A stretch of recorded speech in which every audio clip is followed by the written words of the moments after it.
Okay, good evening, everybody. This is the June 15th regular meeting of the Darien, Connecticut Parks and Recreation Commission. It's a regular meeting. It feels like it's a little early this month. I guess it's just the way the calendar lays out that on the 15th. Feels like it's a week early, but it's not. So welcome, everybody. We decided to go back to virtual for a few months, just thinking people might travel, but turned out to be a prescient move because I, for one, am COVID positive right now and been under the weather for a few days. And I think we have another member who's in similar circumstances. So anyway, I guess worked out the way it was meant to work out. So COVID is definitely out there and spreading. So anyway. COVID is alive and well.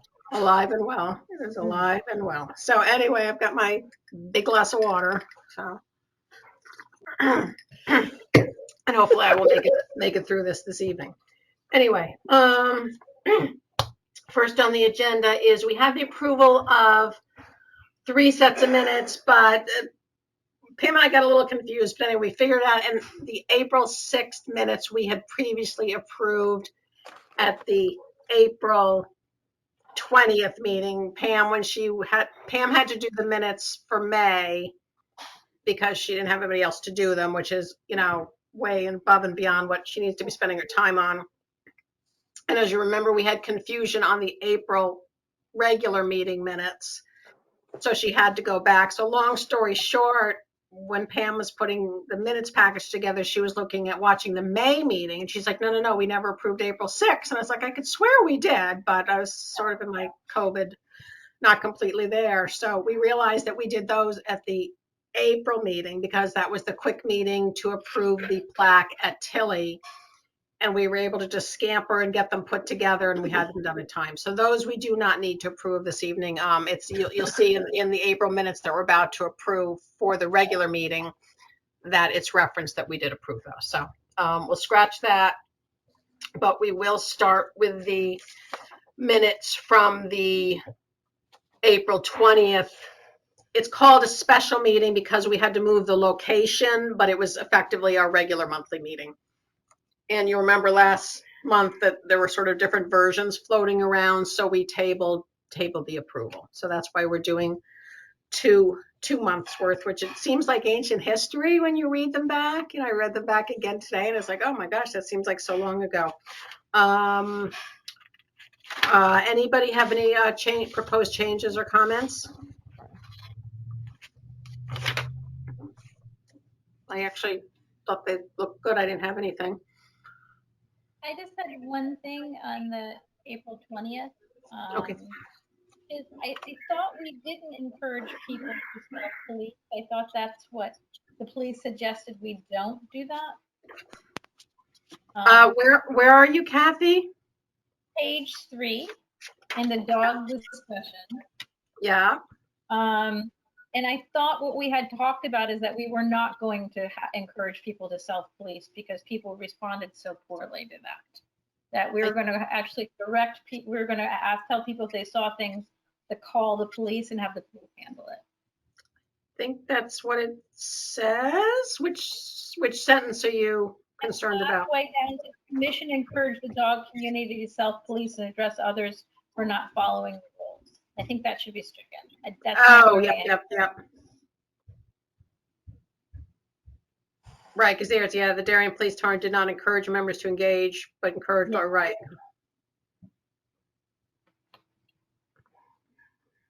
Yeah, I think that's probably better to take that out. Do others agree?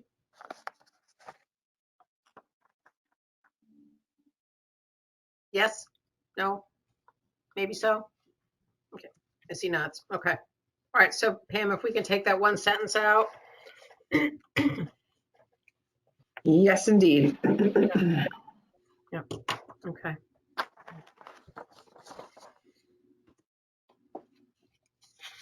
Okay. Anything else? The only thing I would say, there's a lot of requirements on the dog part saying that these things we're going to do. Pam, we might want to just start tracking what we are doing so we can say we've done them. for liabilities. It's called, we already had a bite. So after your first bite, you're then responsible. So I would just make sure that we track that when we put up signs and what we're doing, and maybe have a police give us a report every couple months, so it looks like we're following through, and we are following through. I know you don't have much staff to do this. It's just I'm concerned because a dog was harmed.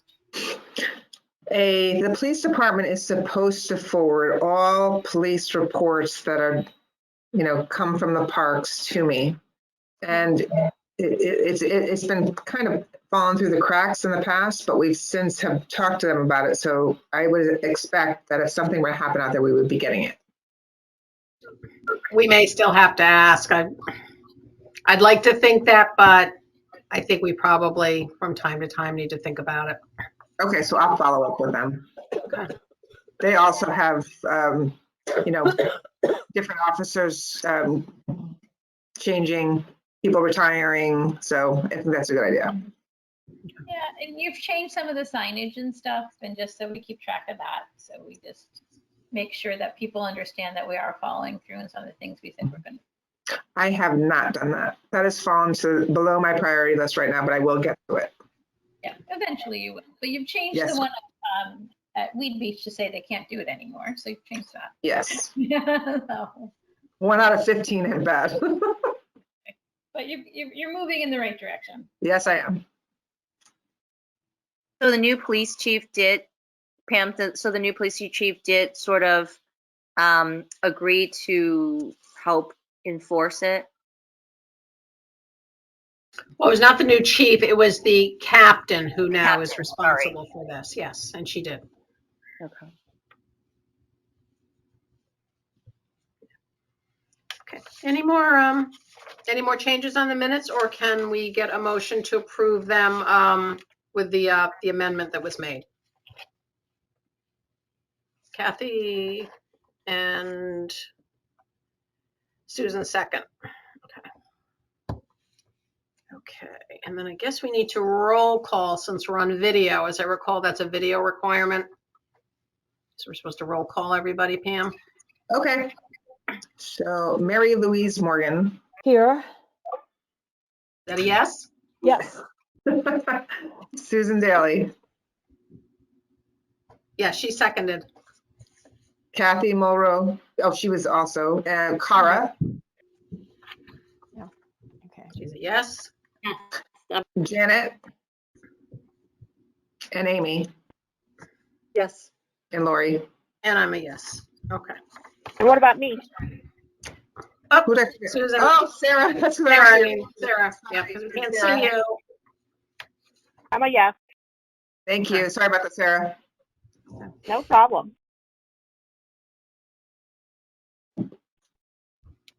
Okay, next, we have last month's meeting, May 18th, which was our in-person regular meeting at the Paddle Hut. Again, any questions or comments? Maybe Adele, I think I saw Adele in there somewhere, can answer. Is Cheryl Russell's name spelled correctly? You're asking the wrong person. How's it spelled? It only has one L on the end, not two. Russell has 2 L's. That's what I thought, okay. So we need to correct that throughout. I will correct that. See, you did know the answer, Adele. Yeah, sorry for the barking dog in the background, but on the Girl Scout project, do we have to say that we didn't feel like we needed to vote on it because it was already done?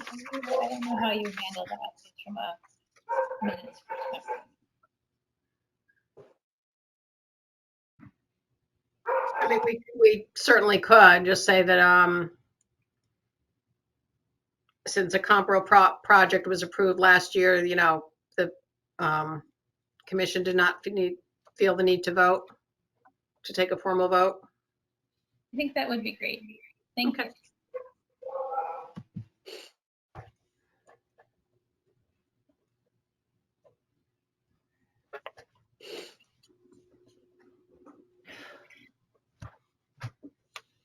Okay, anything else?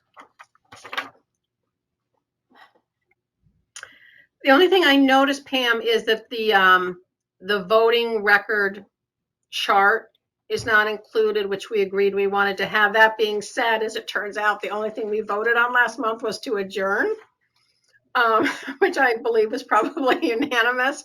But for consistency, we might want to slap it in there.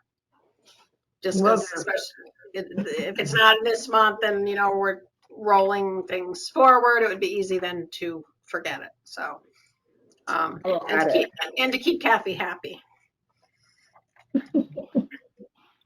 Yeah, because I noticed it right away, but then as I went through the minutes, I'm like, oh, we didn't actually vote on anything. So, I think those were the only two. Oh, I know, on the public comment, back on Cheryl's. It says she stated 2 constituents expressed a few concerns or approached her. One would like to see one of the tandem swings removed. It doesn't reference which park. And I don't remember which park. It's McGuan. Okay. So we probably want to put that in. Good catch. Yeah. And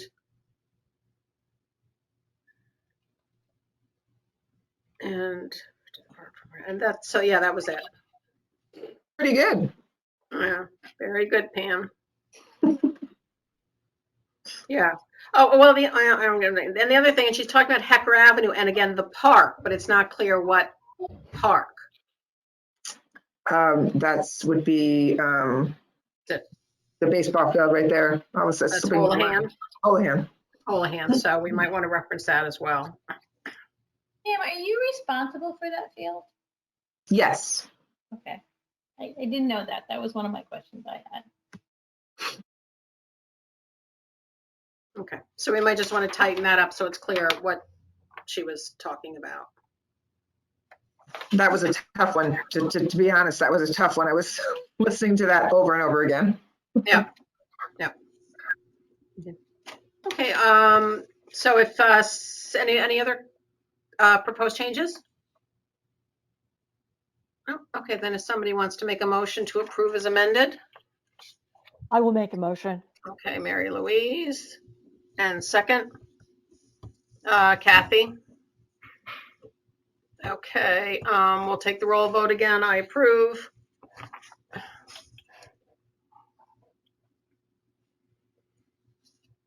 Susan Daly. I approve. Cara. Janet. Approved. Amy. I approve. Sarah. Yeah. All set. Okay, good. So thank you very much for Pam for doing that. I really want to comment that Pam has so much on her plate right now. You know, since the beginning of the year, you know, Gene Folds retired, then Jim Flynn retired, then Jamie left. You know, 3 really key positions to keeping, you know, the train on the track at the Parks and Rec office, and she's been dealing in succession with the staff shortages, staffing, getting people onboarded and stuff. You know, we've really ramped up our activities. We seem to be having a lot of, you know, communication from the public. Pam's certainly been very involved in all the Great Island discussions. So she's just got, you know, a lot on her plate. I do see Tamara in there. So I'm glad to have her listening in. And as I understand it, Tamara won't necessarily be attending all of our meetings, but we'll watch the recordings and do the minutes going forward. So I really appreciate her willingness to do that and take that off of Pam's plate.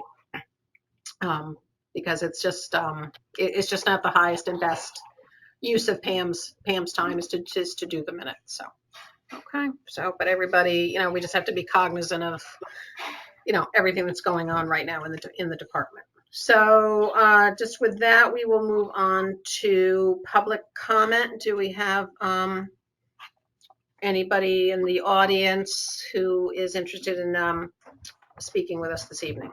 Yes, we had one inquiry today, and that was Barry Palmer from the teacher union at the high school. Okay. Barry? Is he present? Yes. Yes. Hi, how are you? Hello. Thank you for allowing me the opportunity to speak with you tonight, and thank you for the service you do for the community. I'm sure it's a thankless job. So for those of you who don't know me, I'm the president of the Darien Educators Association, which is a teachers union for all of the teachers in town. Over the last couple of weeks, I've had several teachers reach out to me that they're a little disappointed that we no longer had the opportunity to purchase beach permits in town as non-resident employees. And I understand there's a few moving pieces to that as to the reasoning behind that, but I'm hoping you'll reconsider going back to allowing non-resident employees to purchase those permits, as I think, at least I know from the teachers, we've always viewed it as kind of a nice perk of working in the community, and it always helps us, it makes us feel welcome as we're part of the community, and it's always just been seen as a really nice token of appreciation by the town. So I don't have anything else for you other than hoping that you would reconsider that if you guys can. So thank you. Okay, thank you for your comments. Do we have anybody else who is registered for public comment this evening, Pam? No, not that I know of. Okay. Okay. All right, then hearing none, we will move into the next agenda item, which is a Eagle Scout presentation. Susan, as usual, we will turn it over to you for the introduction of our scout. Thank you, Lori. It's my pleasure to introduce Maddie Dickinson.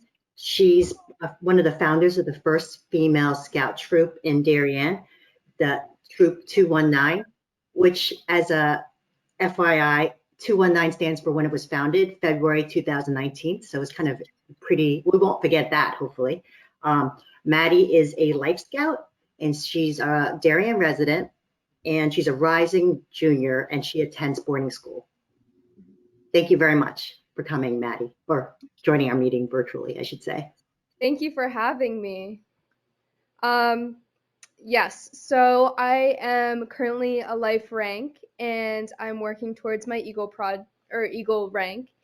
And while talking with Mrs. Daly, because her daughter is also in my troop, Kateri, she mentioned how y'all have had a lot of newer families with younger children come to Darien since COVID, probably moving out of the city from where else, and how they've experienced a want for more picnic tables at parks that have playgrounds or more things to draw younger children into those parks. So for my Eagle project, I was proposing to build 4 picnic tables for McGuane and Baker Park, 2 for each. And I have personal connections to both of those parks. My brother plays baseball at McGuane, and there's a group of dogs who go to Baker in the morning. If you guys ever walk your dog in the morning, they meet at 7:30, and my dog loves to go and play. So I thought those parks had a personal connection, and I would love to help and give back to them and the families in town. Thank you, Maddie. Let me open it up to questions.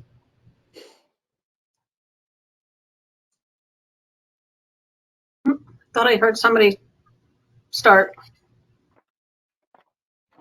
I'll start, as always. You had a couple different designs of your of the different picnic tables. Can you tell us which ones you would prefer to do? So the first design the plan that I had found was the picture on the first page, and it comfortably seats around 8 adults. And I would be building it out of pressure treated lumber and have like a weathering stain, so it is long lasting. And I'm receiving the lumber, or planning to, from Rings End, so it's good quality lumber. And I'm gonna have a lot of volunteers from either the troop, parents, other troops in town. Yeah. But the other designs, the other designs on the back, the alternatives, was more of a comparison to show how the table that I'm gonna hopefully build for you guys and the town is a better, more cost-efficient way of doing it for, the better weathering and better materials for a cheaper price than if you were to go out and buy a table like the one I'm building.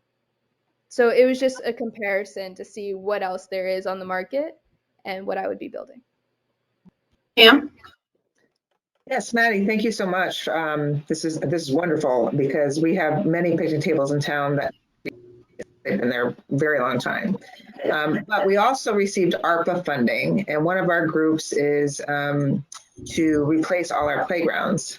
And at McGuan and at Baker, we're looking at, well, Baker not so much yet, but at McGuan, it is a handicap accessible playground. So would you consider perhaps doing a handicap accessible table? And basically that would mean that the top would just overextend out so that a wheelchair could roll under. I could, yeah, I'd be open to that. Of course. Yeah, I think that would be really great. Yeah.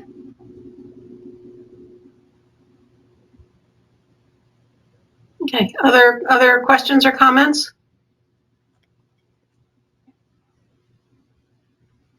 I had a question for our playground committee. In reviewing your minutes, I did notice a comment, I chatted with Susan about this a little bit in advance, of the need for picnic tables, but not wanting wood. Do I remember that correctly?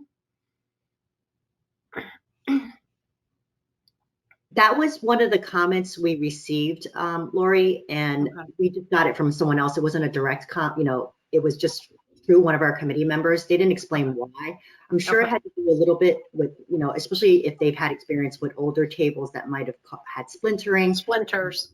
This is a brand new table. And also, like plastic or other non-wood tables tend to absorb more heat. And honestly, they're not as a result, very hard to use, especially when people need to use them in the warmer months. Right. So that's why we've traditionally gone with wood ones. Okay, I just, because I saw that, I wanted to make sure that we touched base on it and then found out sort of what was the nub of that potential issue. But we'll dig deeper into that. I mean, Maddie's building 2 for that one park that we're talking about, which is McGuan. But maybe if we do need more tables, we'll look into other, materials when, we do more of the playground finalizing. Okay. And a plus to building it handmade is we're able to sand it down so it doesn't splinter as easily. And using the materials that we would plan to, we would make sure that it is safe and weather resistant as possible as it can be, which is another difference than buying one. And our park crew is continually taking off worn planks of wood tables and replacing them. So we have been continuing through years. So they've lasted for quite a long time. Yes, they get weathered in the sun, but I think it's a terrific project, and we can always use more tables. Yeah, always. Great. Maddie, thank you very much for doing this. It's Maddie want this? Does she have to organize anything about timing? So this is one reason why I was really interested in this project, because I do have a time frame this summer. Since I do go to boarding school, I leave September and don't really come back home for a long period of time until summer.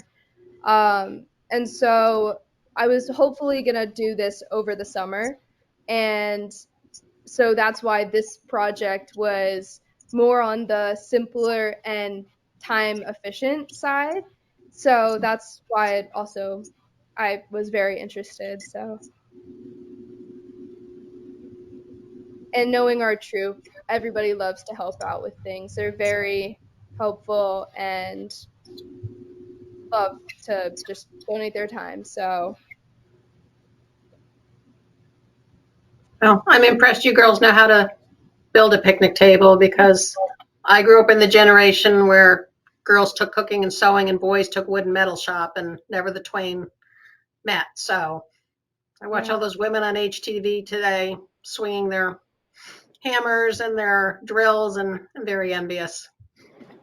It is definitely a good and advancing group of girls. And if you do have a chance, drop by one of our meetings. We're a little bit crazy, but we love to do everything the boys do. So just to clarify, I don't know if everybody's aware. So this troop is part of Scouts BSA, which is, they're doing the projects like the Eagles, the boys that have done the Eagle projects are. So they're the same, they're doing the same exact program. So they would have taken merit badges on woodworking, financial management, physical fitness, all the things that traditionally have been only open to the men or males or boys in the community. So this is great that Maddie will probably be our second Eagle Scout, hopefully, fingers crossed, and more opportunities for everybody in town, not solely based on sex. So it's great. Very impressive. So Maddie, congratulations. We're very excited for you. This sounds like a wonderful project. My son, who is also an Eagle Scout, did picnic tables, and he was asked at his meeting, he did it for the Nature Center, if he could make round picnic tables. So we're not going to do that to you. He was successful, but it was not an easy project. Your design looks great, and I'm sure you're going to have a positive outcome. So congratulations. Thank you so much. Okay, so are we ready to take a vote? Is there anything else we need to discuss? Everybody's good? Mhm. Can I just, sorry, ask one question? Is it, Maddie, I think this is a great project, and I second all of the both appreciation and impressed at your skills and public speaking, two great skills. Is the project being funded? How is the project being funded? So, I've gone to Rings End and looked at all the materials, and they were gonna fund a little bit, but then I was gonna see if Parks and Rec was able to fund some or not. But I'm also happy to start fundraising with our troop and other ideas as well. So typically, for a lot of these Eagle Scout projects, they do get that's part of the project, is that they do request donations, especially from local businesses like Rings End, Home Depot, and Lowe's. So they cover a significant chunk of it. So a lot of times the troop and the Eagle Scout your scouts are doing all the labor, so that there's a huge cost savings. So we get a pretty big chunky gift from it. But I think in this case, if we do run into some shortfalls, if we have to cover some of these are things that we would need to provide anyway to our community. So we'll try our best to make sure that we can build as many tables as possible as a commission.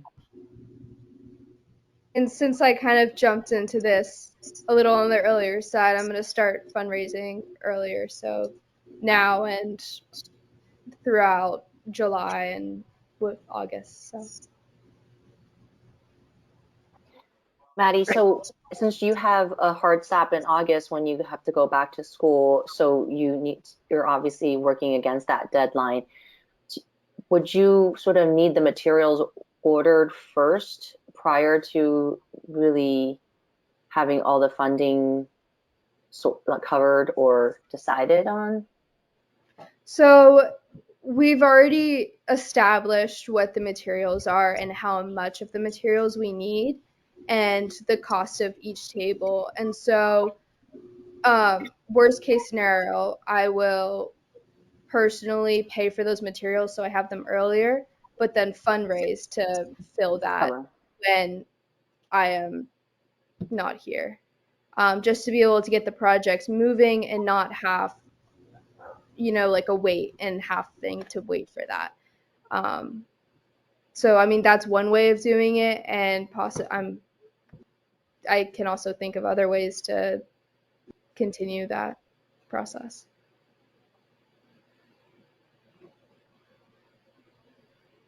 Thank you so much. Okay. Any more questions before we, Amy, do you have a question? Nope, you're good. Okay, then it looks like we're ready to have a motion to accept Maddie Dickinson's proposal. Oh, Susan? I was just going to say, I'm happy to do the motion. Oh, okay. All right, make the motion, dear. Go for it. I'd like to present the motion to accept Maddie Dickinson's Eagle Scout project to build picnic tables at 2 of our parks for the town of Darien. Second? Okay, Kathy? Okay, I'm in favor, certainly. Mary Louise, Yes. Cara, Enthusiastically. Yes, please. Janet, Yes, please. Amy, Yes. and Sarah. Yeah. All set. Okay, Maddie, thank you so much. Good luck wrapping up your school year. Thank And you so much for having me. maybe we'll have a little commission picnic on the tables once they're done. Right. Of course. Thank you so much for having me. All right, you're Thank most you. welcome. Thank you. All right. Next, we are going to discuss and vote on the new gazebo design for Cherry Lawn Park. Pam, I'm going to turn that over to you.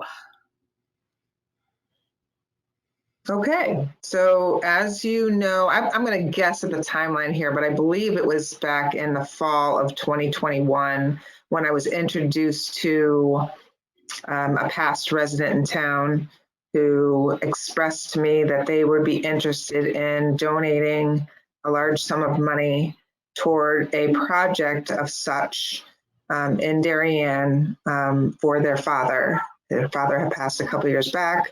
Father was a staple figure here at Cherry Lawn, teaching all the kids to skate.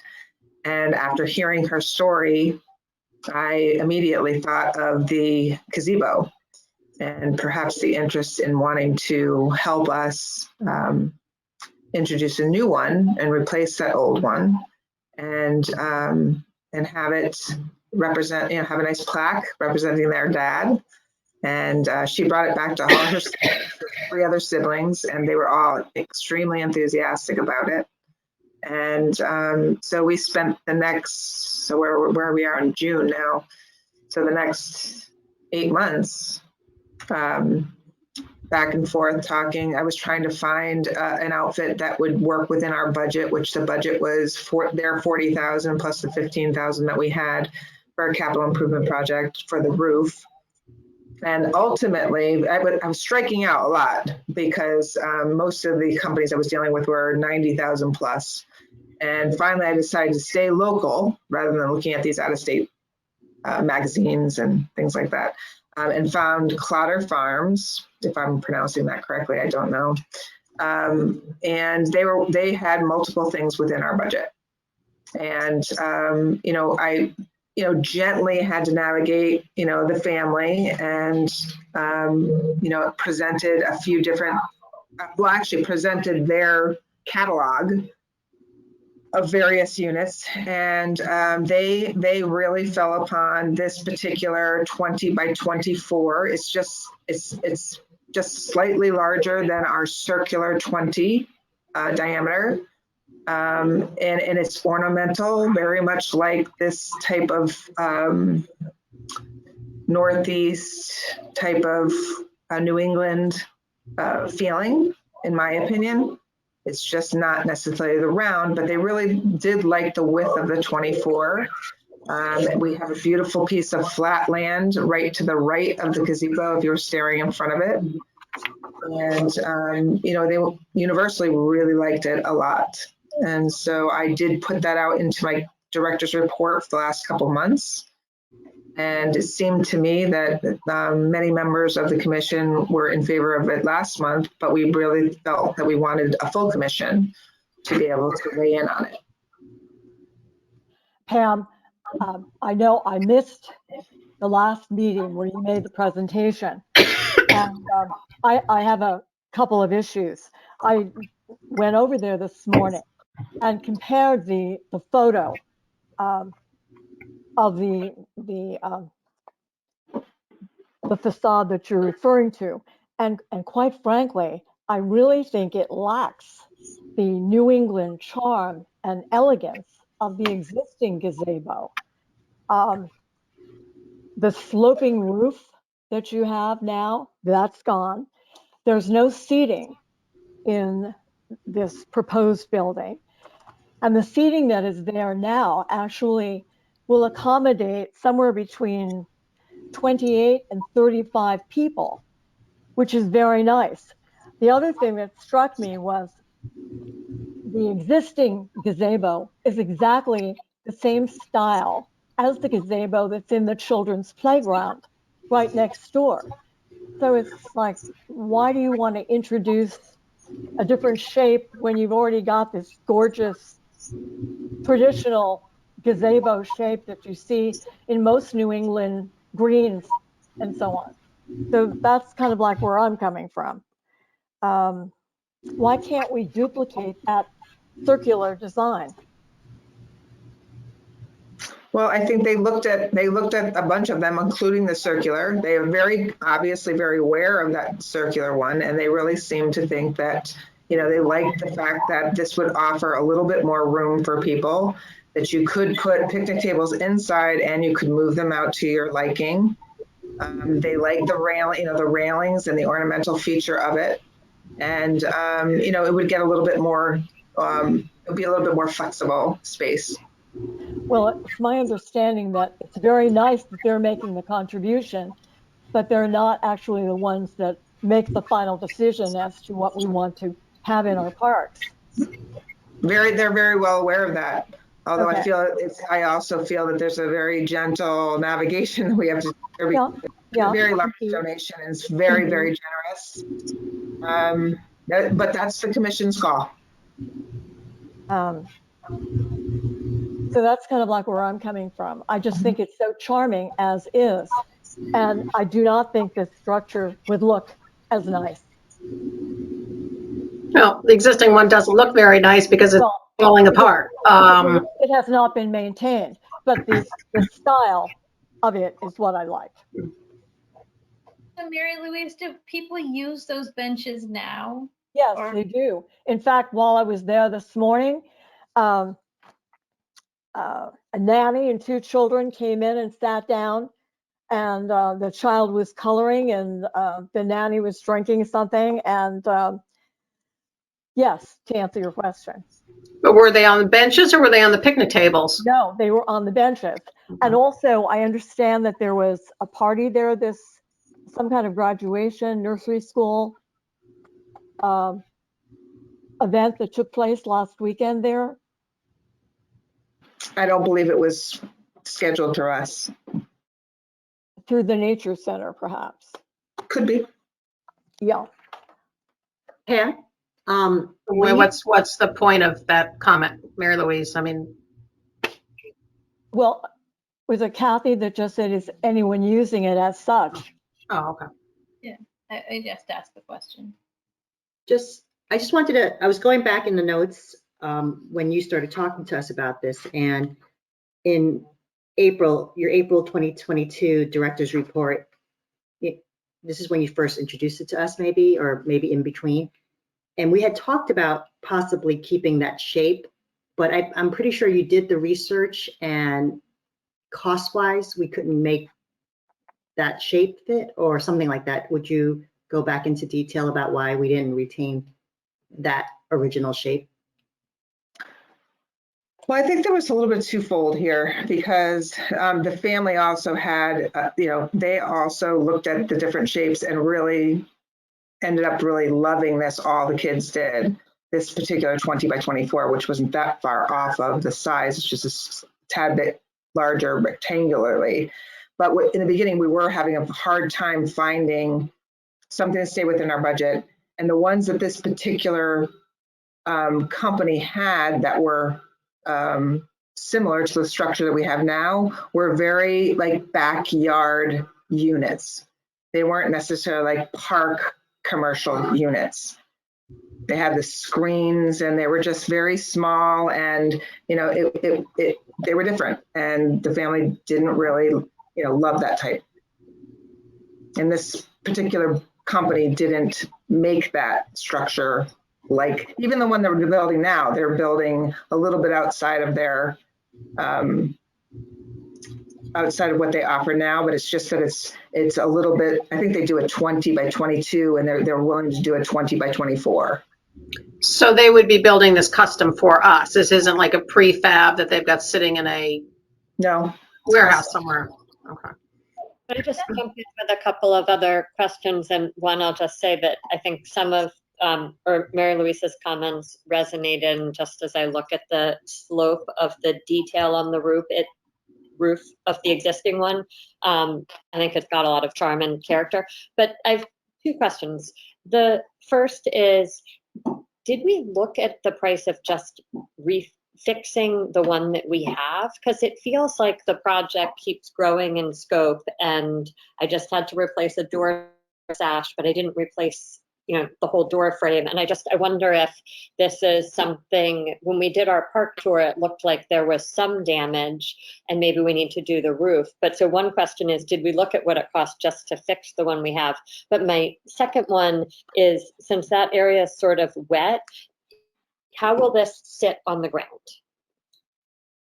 Right, well, that's going to have it's either going to be a slab of cement with crushed stone. So there's a couple of different ways we can move toward it, but that hasn't been placed in stone yet.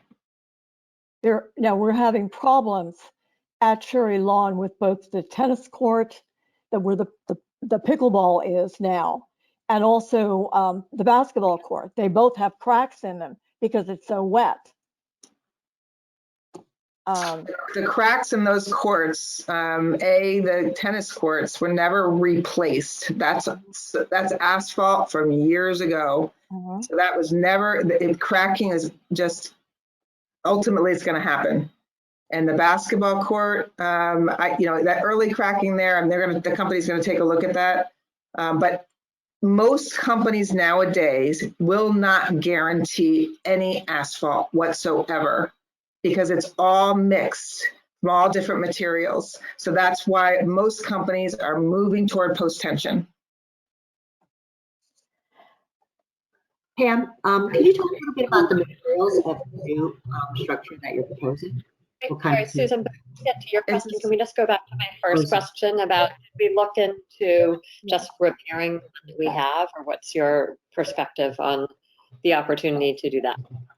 No, it was not looked into because it's in such disarray at this point right now. And here we had a family coming in and saying, wouldn't it be beautiful to replace this into something else?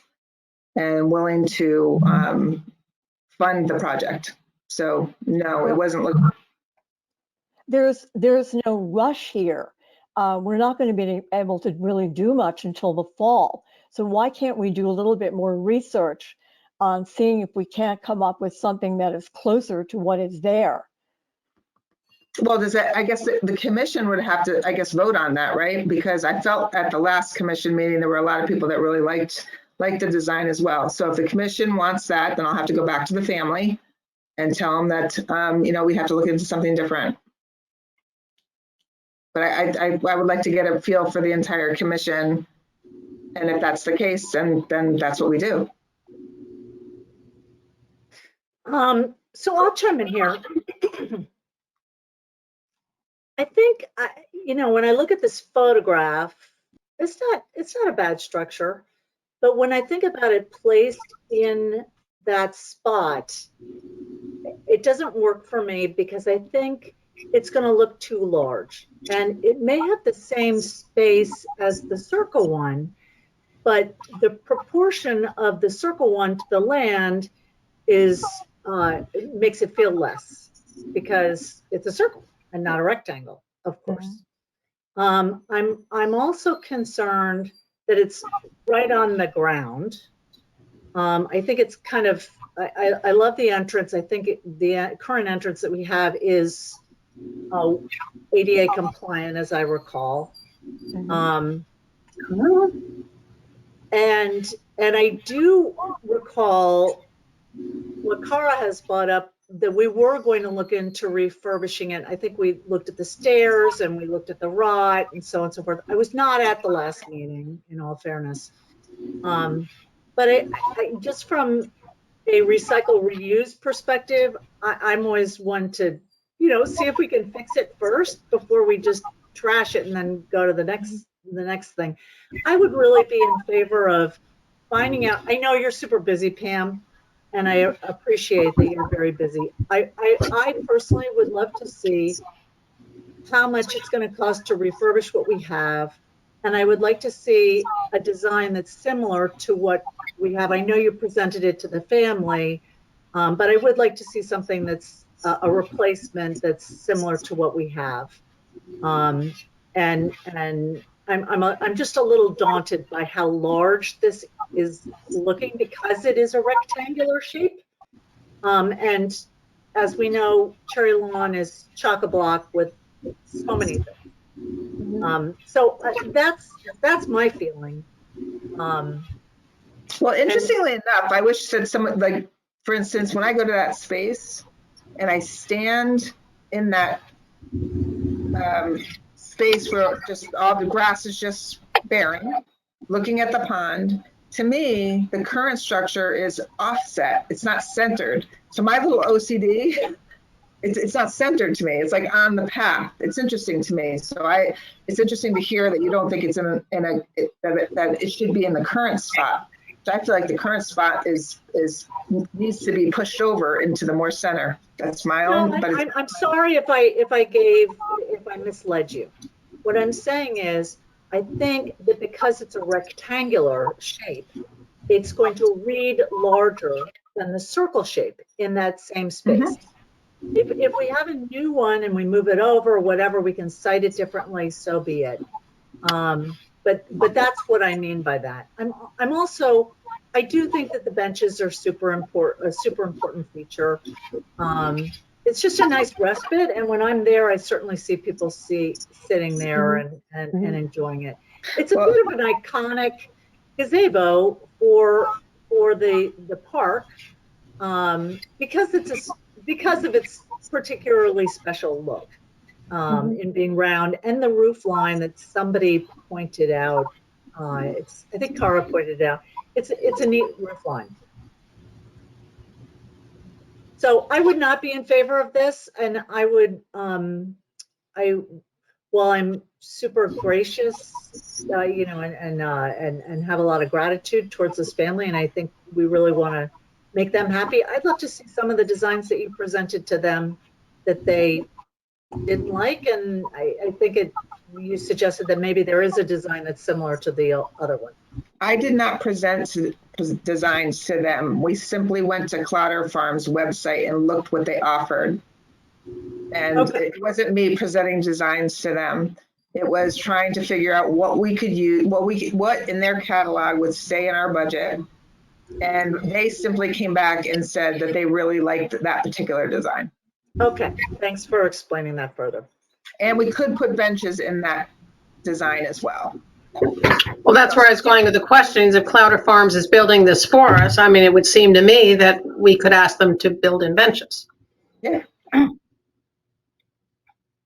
Lori, I just think it looks, being a rectangular shape, it just looks large.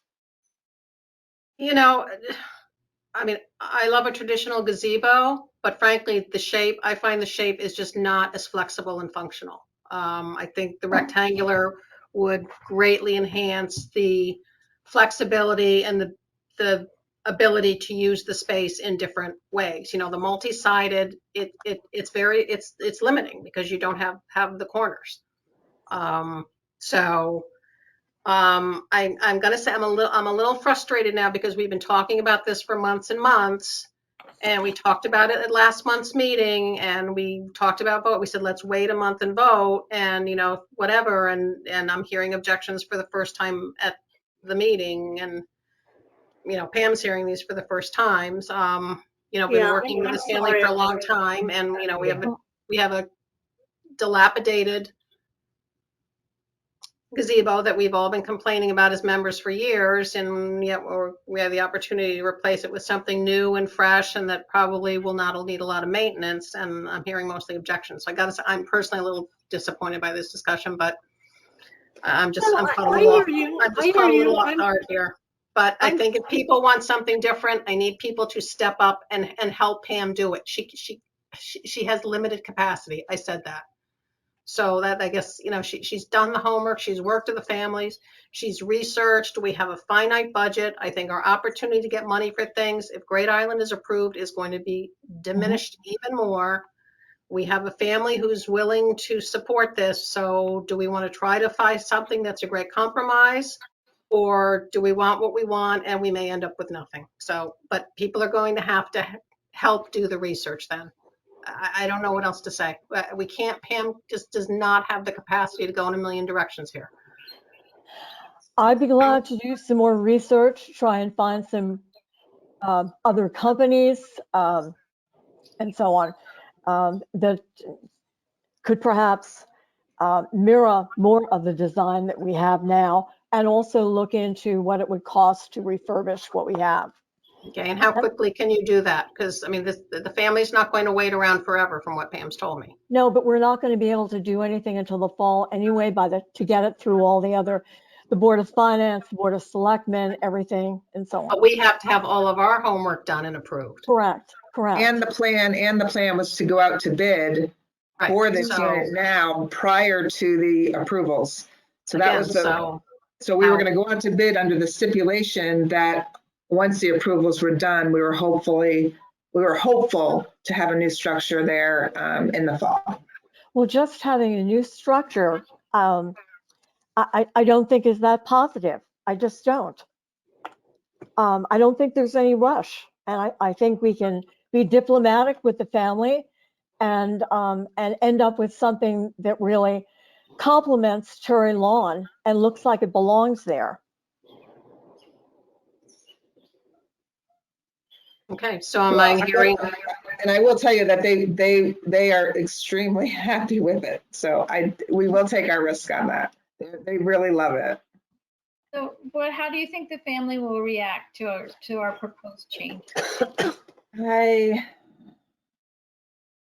I'm not feeling all that great about it, but I don't really know. I get that sense that even while I was going through the process of back and forth with them, there wasn't a lot that stuck out, and I did a lot of research on other companies that were just so overpriced and so high. So, and the research is very time consuming. It's been months. I mean, like I said, 8 months at least. So, we definitely risk losing it for sure. Well, Amy, what do you think?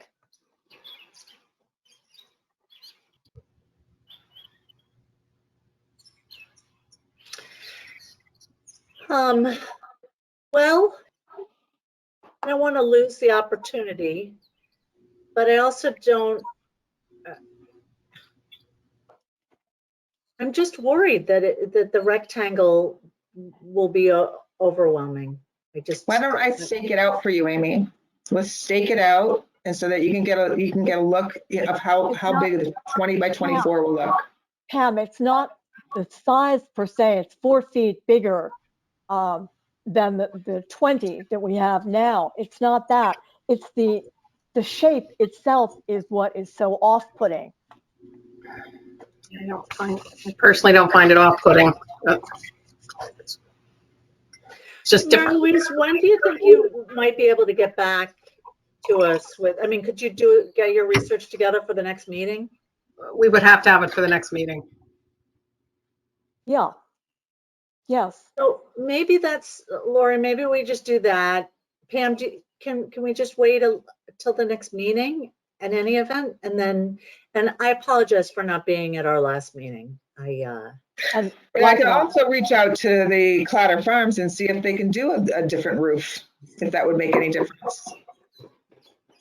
During the meeting, I just went on their website and they have at least a shingled roof, which I think the one that's there now is shingled but also sloped, and different shapes. So if people are reacting to different style, it does look like they have things that are more consistent. But I also stand by just thinking about how tight funding is.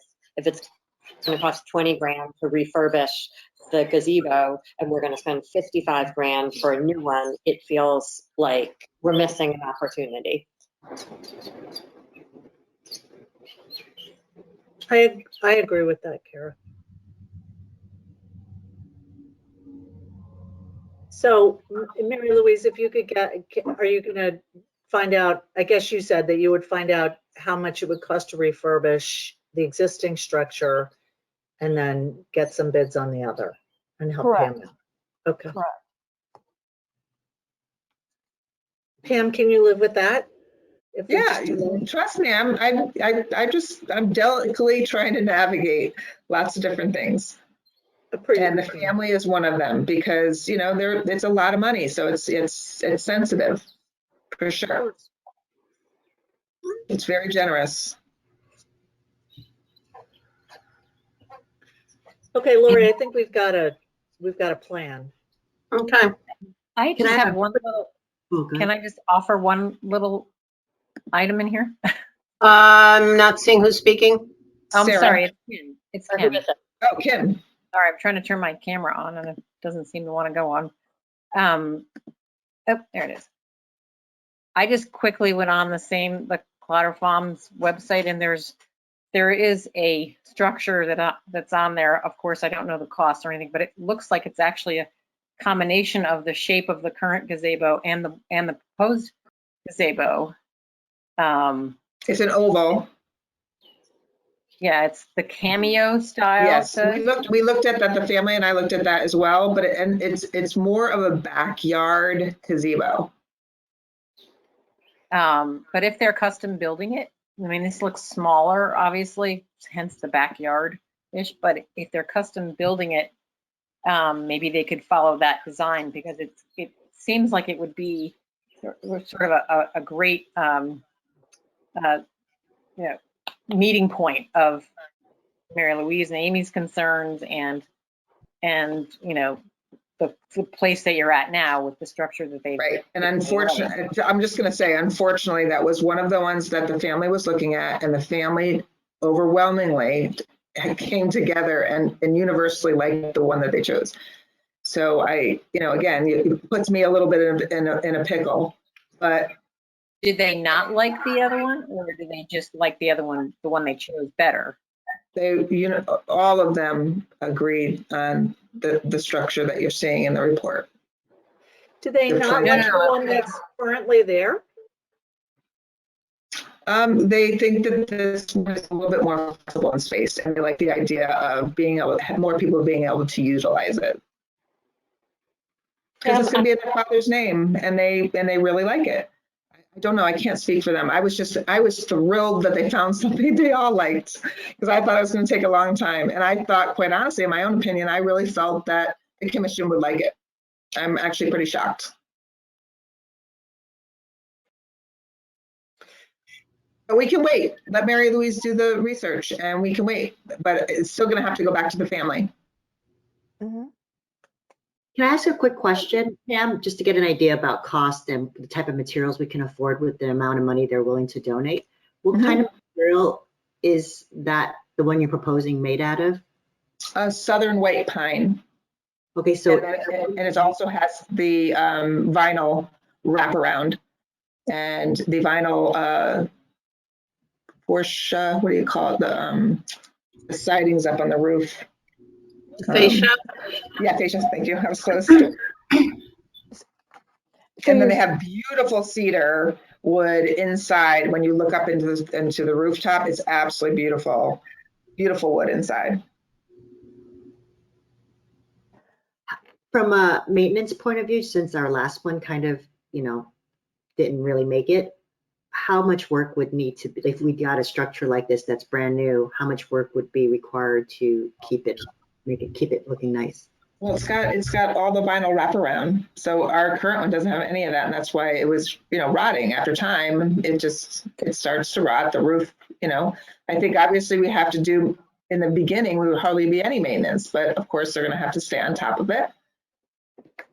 But I would think that it will clean up much nicer with the vinyl and the fascia boards and inside the cedar is, I'm pretty certain it's cedar. It's a dark wood. When you look up, it's just a gorgeous.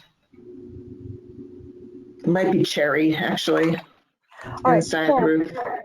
the trim, all the white, the pillars and the dowels and so on, those are all vinyl.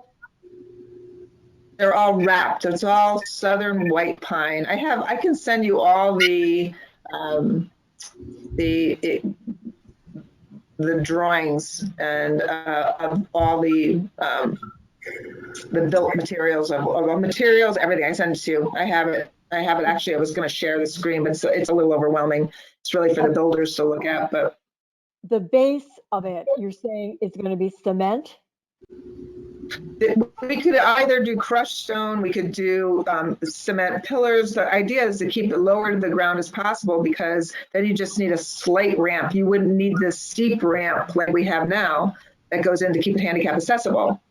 It would be lower to the ground, a nice, easy transfer in and out.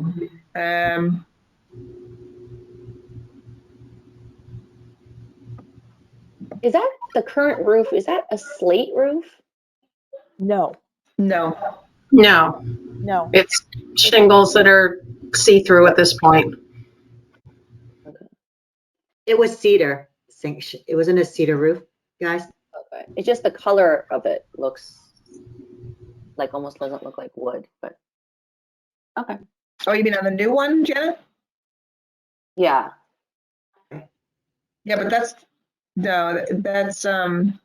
they're cedar shingles. Let me just see if I can pull it up now without. Let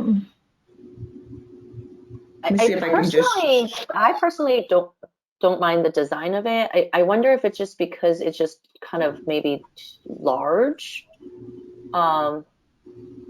That's why It's really not that much larger. It's really not that much larger though. It's 4 feet difference. I think people are just, you like one thing, somebody likes a different style. So, that's where we're at. We're at the point where some people just favor a different design.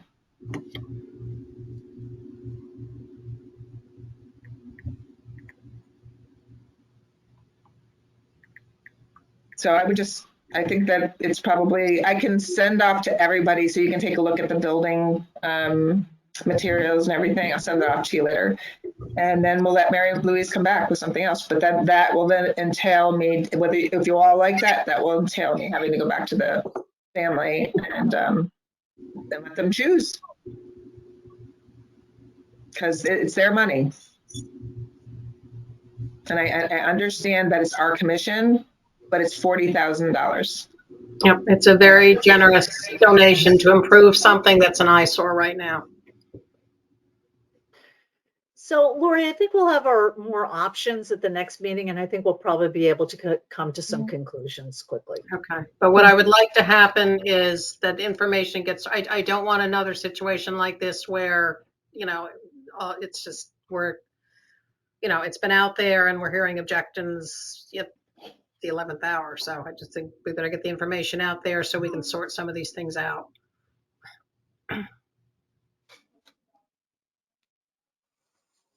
Thanks for doing that, Mary Louise. Okay. So there's no vote. It's not.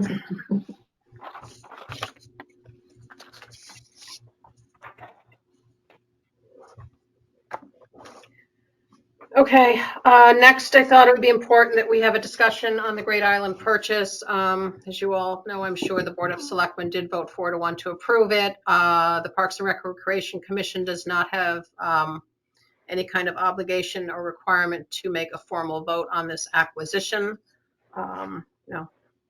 If the transaction is successful, the property may or may not be designated as a parkland at some point in the future. Hopefully you all, I know many of you attended the public hearing last week. Hopefully the rest of you have watched it by now. You know, Monica indicated that there would be a, you know, committee formed of a number of stakeholders with representation from our commission to really start digging into how the land will be used, et cetera. So I don't expect that it would fall directly under this commission for some amount of time, if ever. I mean, it's not, you know, a lock that it would ever become a designated parkland. That being said, I think it's important as the individuals in town with the primary responsibility of taking care of our existing, you know, open space and parkland, and certainly Pam's department will have a great role in maintaining the property and developing programming. I thought it was important that we discuss it publicly because we have not done that up till now, and just take, you know, have a sense of the meeting that we can then communicate appropriately, and we can talk a little bit about how we might do that. So again, Amy and Mary Louise and Chris and I all made public comments at the meeting on Monday night. As I said, I hope the rest of you have had the opportunity to watch it by now. But if anybody hasn't, I did in fact speak in favor of the transaction. I did make it clear that while I'm chair of the commission, that I was speaking on my behalf because we had not yet discussed it as a commission and would be doing so this evening.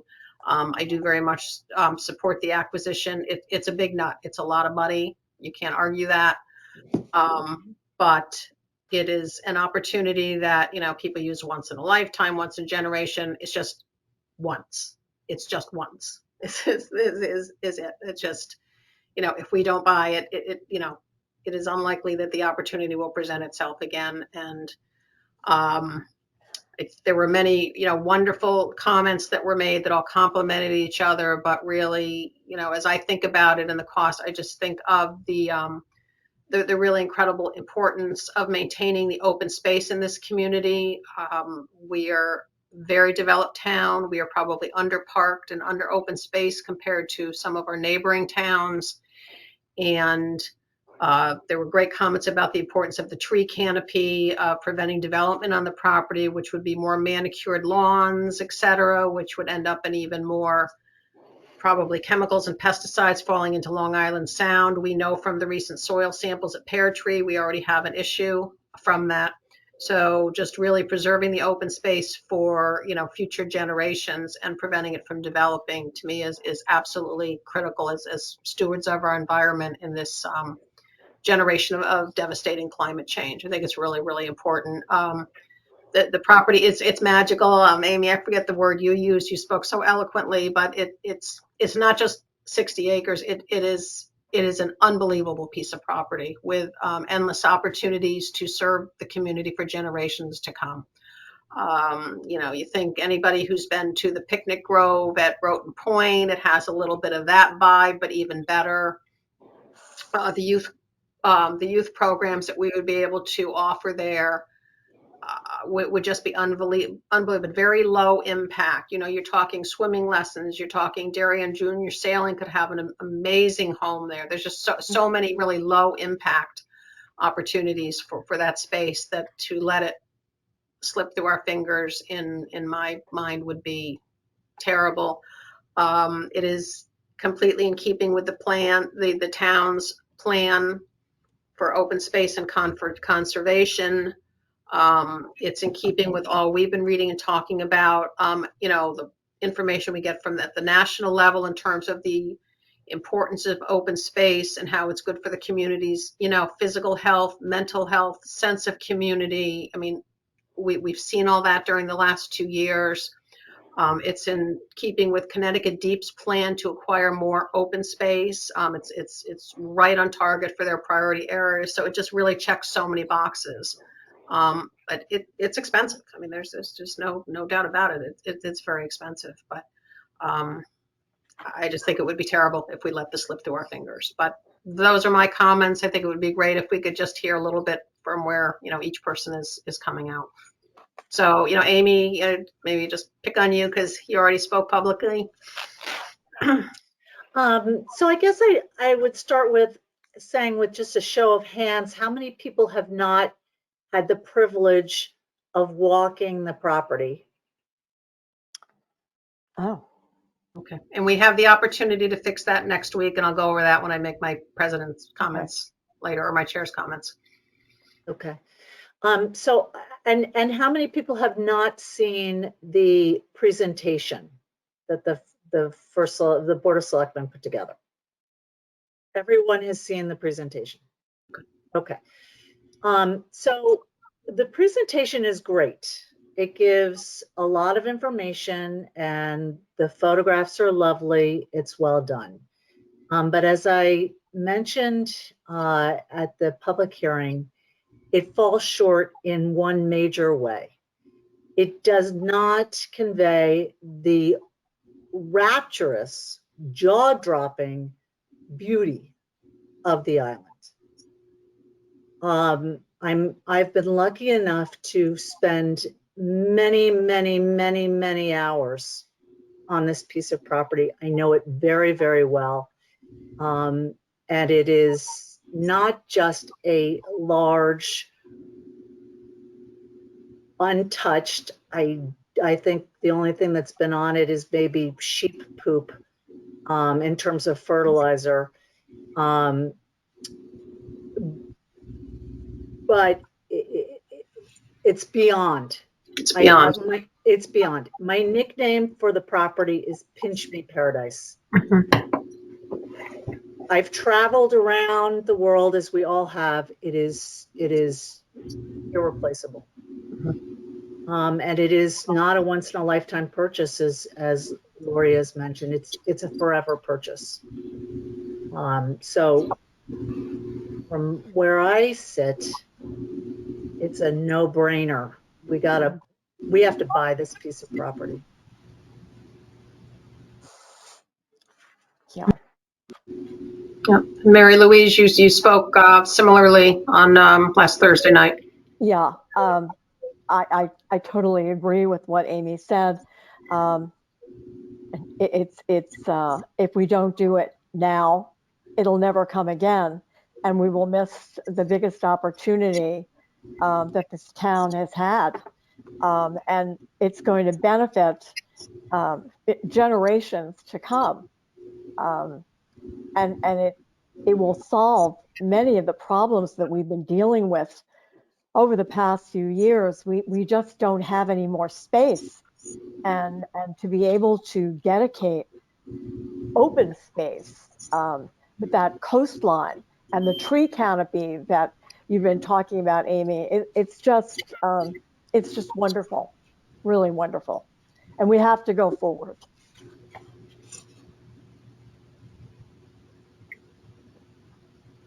Hi, this is Sarah. I agree with everything that you guys said. I was so proud when I was watching the hearing and the meeting and listening to all of you go up there. You know, I completely agree with all of you. This is it. This is the only time. We can't, I think as Monica said, we can't choose the timing. And maybe this isn't the greatest time with, you know, what's going on in the market and everything else, but this is it. This is our time to buy it. And I think that, you know, as a town, we're going to have to sacrifice a little to be able to pay for it, but we have to do it. And that's where I fall out on it. Yeah. You know, it will benefit generations and generations to come. The thought of that land being developed just makes me, I can't even imagine that it would be terrible. So that's where I am. Great. Thanks, Sarah. Susan? Sorry. I think you guys all spoke so eloquently at the meeting, and you covered all the, I guess, the most important points, I think, that need to be made. The one thing that I'm struck about, having been such the longest serving member commissioner, I guess, in the group, is how places we have to actually walk and enjoy nature. Like, I think people make things up, like they'll go down Long Neck Point, they'll walk on the road, but you're on the road, you're with cars, you're with, you know, construction vehicles, you're with all that. But when you're on Great Island, You're stuck with yourself. And there are no other places in Darien to do that. And I think that there ever be a place like that we can do that. And I think it's really important for all of us, whether you be, the young kids, all the way up to seniors. It's a chance for everybody to be outdoors and just enjoy that beautiful scenery that's been featured in famous paintings. I mean, that's how beautiful the place is. I think that if we don't purchase this, and even if we don't administer it or do everything with it, I think we can find amazing things for our community to enjoy there. So I fully support it, and I thank you guys for speaking on behalf of us, or at least for me, I should say, because I feel the same way you guys do, and I'm thankful that you did it. I was really grateful for the Darien Pollinator Pathway group folks, and also for this, and they were the first people up there almost too. And you saw the students that are all seniors in high school that have, gotten a education in the public school system here. And obviously this will, this has been said to affect the budget, but you saw these kids come up and talk about how important it was to make this investment for, the world, or, the environment, for everything that is good that people can enjoy. So I thought that was really telling too. So you guys spoke at the front end, and set the tone, and it's harder to say against it. So great job. Thanks, Susan. Kathy, Kathy? I want to thank you all too. You all did speak so eloquently and with such passion about saving these incredible lands for everyone, right? Instead of having for just some. I think it's an incredible opportunity for Darien to expand their parks from an environmental standpoint and make sure we preserve our seashores and an amount of space that we don't have right now. We have small beaches right now. We really don't have a small amount of shoreline that we can share with everyone in town. And I think it's an incredible opportunity for us. I think the cost over long term isn't that bad. If you listen to the presentation, you have to listen to the presentation to understand that. And I hope as a commission we can support it as well. I think it'd be a great idea if we could show our support to the project if everyone's agreeable. And so that Down understands that as the Park and Recreation Commission, we think it's a great idea. Thank you, Kathy. Cara? Just echoing a lot of the comments, Mary Louise, Lori, Amy, and Chris, who's not here, I thought you all spoke absolutely beautifully at the meeting. I had sent in some written comments, and I don't know what the date was, but it was very early in March, right after it had been listed. I had reached out to a number of folks just expressing interest and tangentially involved in trying to get people to be supportive of this. And I think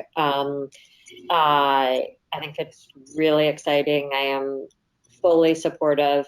And I will say though that I'm hearing a lot of people swallowing hard on the price. And I think one thing that people say, I wish we had better insight into what the operating expenses are associated with that, and maybe that surrounding area. But I do think that uncertainty can often kill something that could be marginal. So I just would think maybe, Pam, with all the work you've been doing on it, and it would be great to get some window into that, because I am hearing more questions about that. And I would think that the answer would make people feel more comfortable. So anyway, I'm fully thumbs up and supportive. Great, thank you. And we heard from Sarah. Janet, I think we've got everybody but Janet. Hi. Yeah, I concur with everyone. First of all, just thank you so much for all of the eloquent, passionate testimonies you guys made last Thursday. I was there in person, and I was very impressed by our commission and everyone who's involved. I'm also fully supportive of the purchase itself, because I agree with everyone that it would be a missed opportunity, but also I think once it is purchased by a developer, the town essentially loses complete control over its destiny. You know, I know it was mentioned a couple of times in the presentation that, you know, the trade-off is if we don't buy this, you know, you're going to be looking at 25 homes developed, but you really don't know that, right? Especially in this climate, I think there will be, once you know, it's not in the town's possession, we see this all the time in town where developers change their minds, you know, threatening A30G applications. We've got our senators, you know, representing us supposedly, questioning the first selectman on whether affordable housing should be a conversation, you know, on this property, because it was so expensive. But I guess I just want to point out that once, hopefully, you know, the RTM will choose to purchase it, and so we as a town have the conversation of what to do with it. But I do want to just point out preemptively that I guess it's more so a question that I had, and maybe this is kind of mechanic because I'm not as familiar, but when we talk about preserving open space, some of the ideas that were in the presentation, you know, I think because the property is so expensive, the town will have to find ways to generate income off of, you know, this acquisition to make up for the loss of tax revenue from it currently, the loss of, you know, or just to service the debt that will be issued, you know, in so many ways that there will be I think pretty tremendous pressure to make it a very much an income generating, profit generating property, or, you know, amenities. And I think that's why a lot of the ideas that were in the presentation point to that, to I think help try to convince people that it will be worth our while.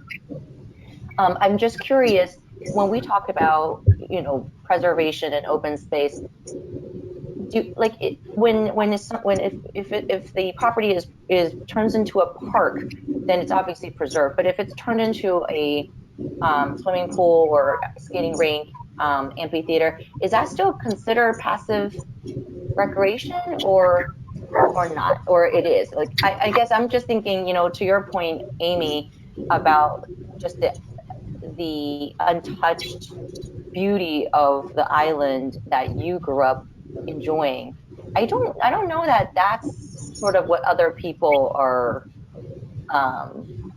hoping to preserve. I think it's probably going to be a few conflicts that will arise after the fact. So I'm just pointing that out, and I'm also just curious, would that still be, you know, at least from our park master plan perspective, would that be considered preservation when, you know, you have to cut down the trees, you have to, you know, connect the sewers, you got it, like that to me is still some type of development, right? So I'm just curious.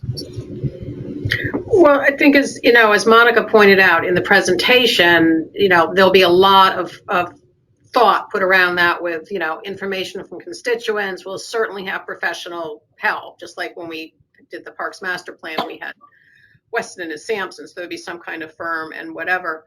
But those will be the discussions as, you know, whether it's maintained for passive recreation or not. I mean, you know, you mentioned like ice skating, that's an easy one. There's that flat, I think it's the outdoor riding field, Amy. You know, and I'm just making this up, but, you know, could that be turned into an outdoor ice rink in the winter, which you generally would consider, gee, that's, you know, passive recreation, but it's something that, you know, people would pay, you know, some amount of money to come and skate for the day or something. So, you know, there's certainly different types of activities and recreational opportunities that could be run on the site that aren't going to require a lot of building per se. I mean, there are a number of buildings on the site already, so I would guess, and this is speculation on my part, and Pam, maybe you know more, that some of those buildings, you know, can be used for some, you know, some of those things. So it wouldn't be building a new building, is saying, okay, let's take what's currently a house and use it for something else, perhaps. So, I mean, that's what all has to be really, you know, worked through. But, in an ideal world, you'd want these answers before, but the timing of the transaction just doesn't allow for that, as Monica stated.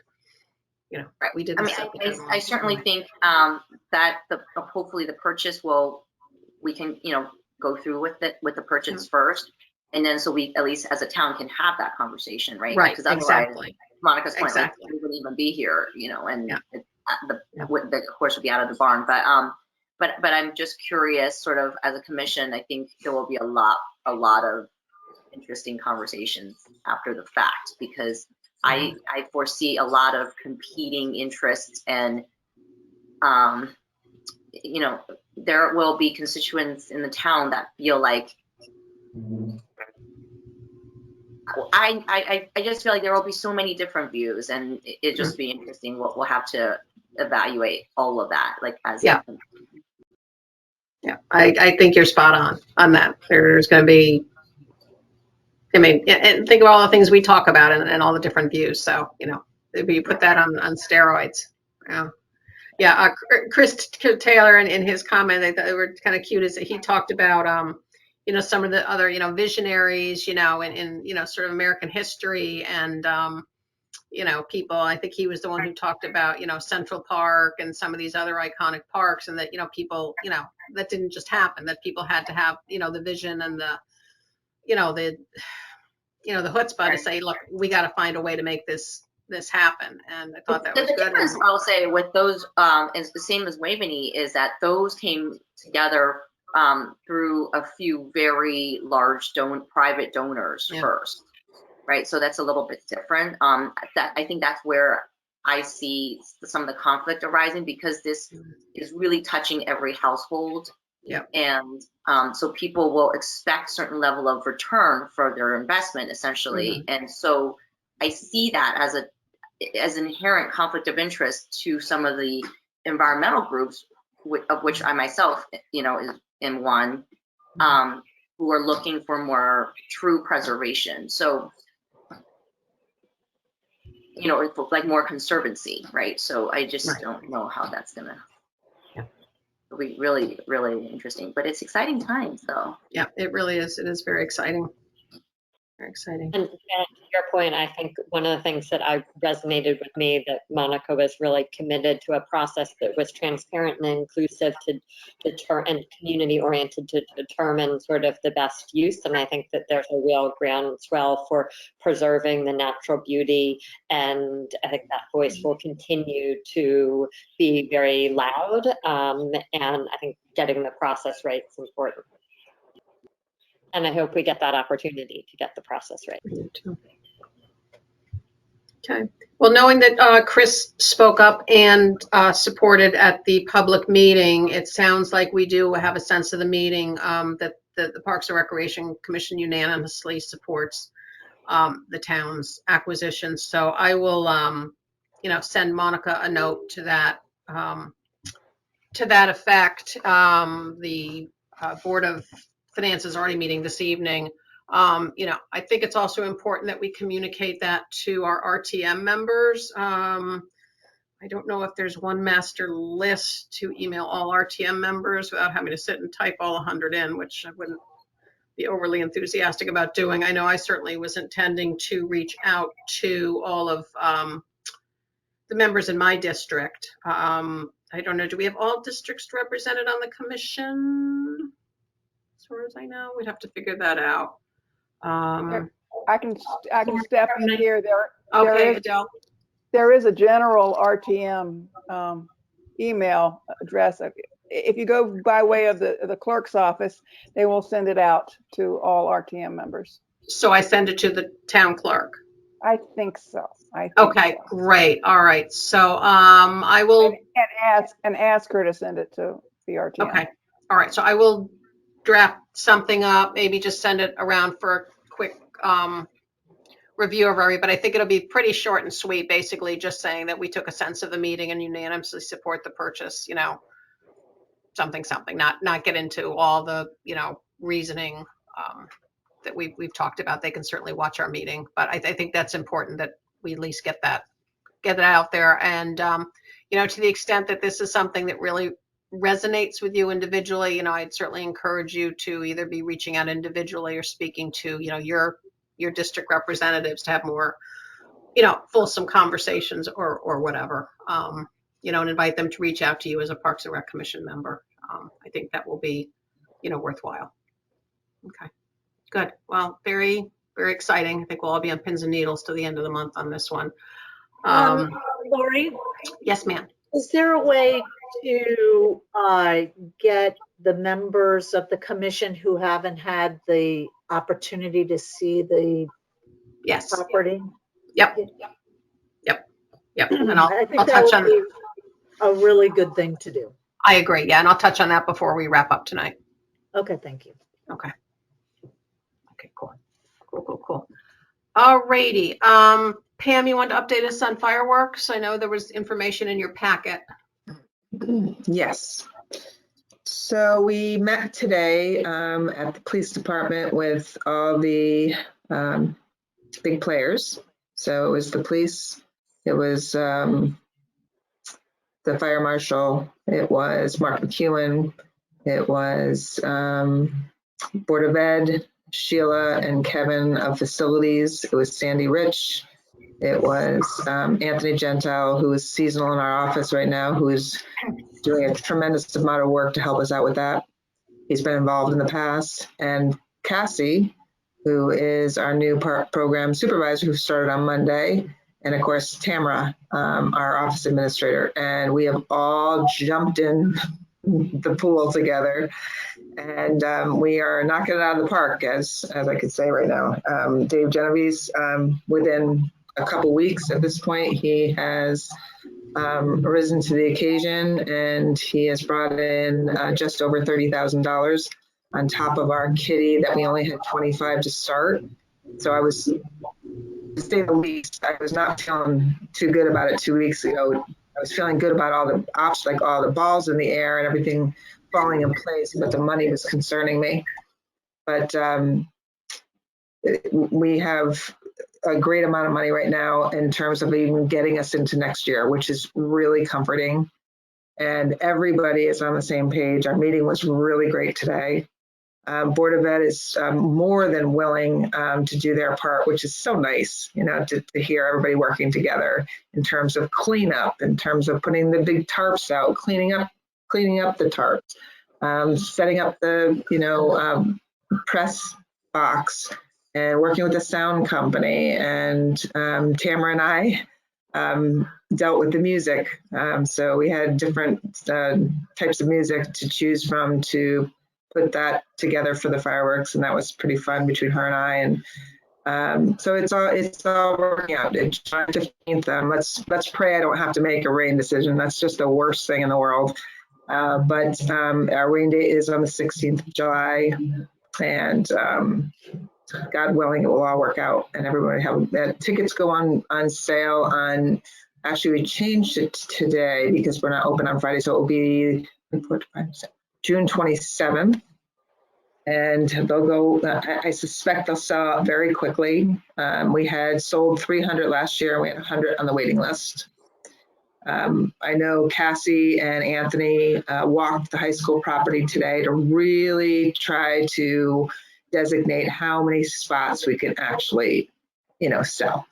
Apparently Sheila from the school said 325 plus 12 handicap spaces, but I find that there might be a little bit more room. So I'm anxious to hear the report tomorrow after going through it. So things are working out, you know, with everybody's help, quite honestly. So thank you to everybody. It's just Tamara stepped in, Cassie stepped in. Cassie has jumped right in. She's only been here 3 days, and very super impressed with the amount of work she's already picked up. I really felt that she was going to take her time, kind of get herself acclimated, and she just dove in. She's designing, she's writing press releases, she's going to be a good fit. So that's my fireworks report.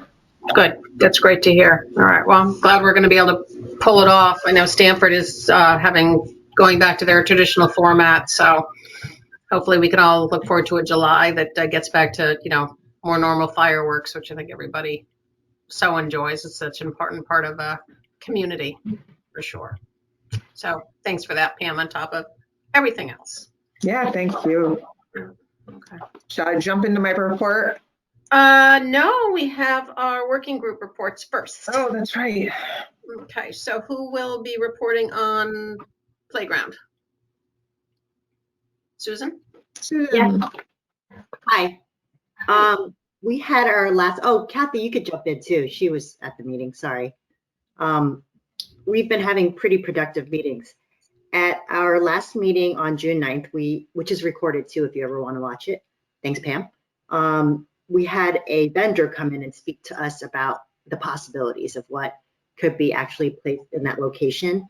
And also if we could expand a little bit out to the area. He came up with a couple of configurations where one of them included 2 separate units. So one for 2 to 5 and one for 5 to 12. And then one bigger unit that would encompass all age groups. And talking to our parents that were able to attend that meeting, it seemed like the preference was to one bigger unit because, you know, kids always play up. Like you can't, if you have kids at this side and that side and different age children, it'd be really challenging to do the 2 setup. And we felt like we could get a bigger structure in the same location because the fall zones, you know, wouldn't be overlapping. So I thought that was really excellent. So he gave us some pictures to look at and, you know, we got some feedback for that too.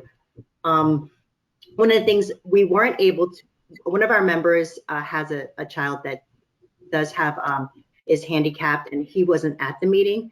So we really want to make sure he's included in anything we decide to go forward with because we do want the structures at McGuan to be ADA compliant. That's the most important thing to us. So to that end, for our next meeting, it's actually going to be at the playground on June 30th at 8:45. And we're hoping to kind of stake out and actually look at what is, you know, like it's great to see it on paper, to see it like staked out and kind of watching kids even playing in the area and maybe getting some feedback while we're there, which would be awesome. It would be a great idea. The other thing we talked about is maybe asking Pam to get couple of other ideas from vendors, you know, to start, you know, thinking about things because we could pretty much flush it all out before we go through the, you know, if we do decide to go a state bidding or the system where we can just go direct to a vendor. We just wanted to explore the different options, right, Pam? Yes. Anyway, those are the 2 things. I mean, those are the major things. I mean, we have lots of pictures, but they're going to be hard to show on here. But hopefully when we're at our final decision, we'll present the whole package to you guys. Yeah, what I thought was important there was that they're showing the design on the actual like the amount of room that you'd have, because you figure you got this space, what can you actually fit in it? So I think that was, you know, really interesting to show the 2 different types of playscapes and 2 different styles for age groups. So yeah, it was pretty productive. Like we were able to add, like we have another piece, even with the one large piece, to add another piece of additional equipment. So we have like room for other things that we haven't quite, you know, flushed out. So I thought that was great. Expansion. So that was good. Kathy, any feedback from you? Or we covered it? I think you guys covered everything. And we also got a lot of good feedback from the playground group. Together the moms and the dads on the group really are giving us good feedback about what things they're hearing and what they think we need. Great. Well, this is very exciting. It's nice to have some real money to spend and do. Yeah, I used to spend a lot of playground time when I was out in California week before last, and some beautiful playgrounds out there. So that was nice to do. And you're right. You know, having a 7 and a 2.5-year-old underfoot, the 2.5-year-old's going where the 7-year-old's going, which is a little scary. But you're absolutely right. It's hard to have one this way and one on a different set of equipment. It is tough to manage.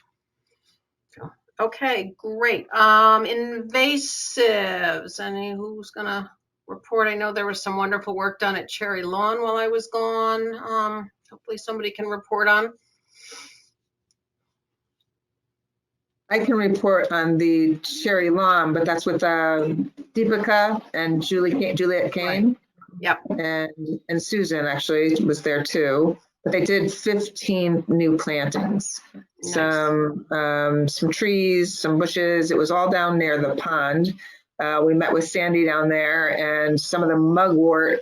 What he's going to do on the outskirts of the park, he'll begin to mow the mugwort. It was said that the more mowing, instead of pulling it, if they just mow it continuously, that the mugwort will start to die and go away. Plus, they planted the plant. Oh, Pam, you just muted yourself. Oops. The mowers can get in between the pond and the new plantings.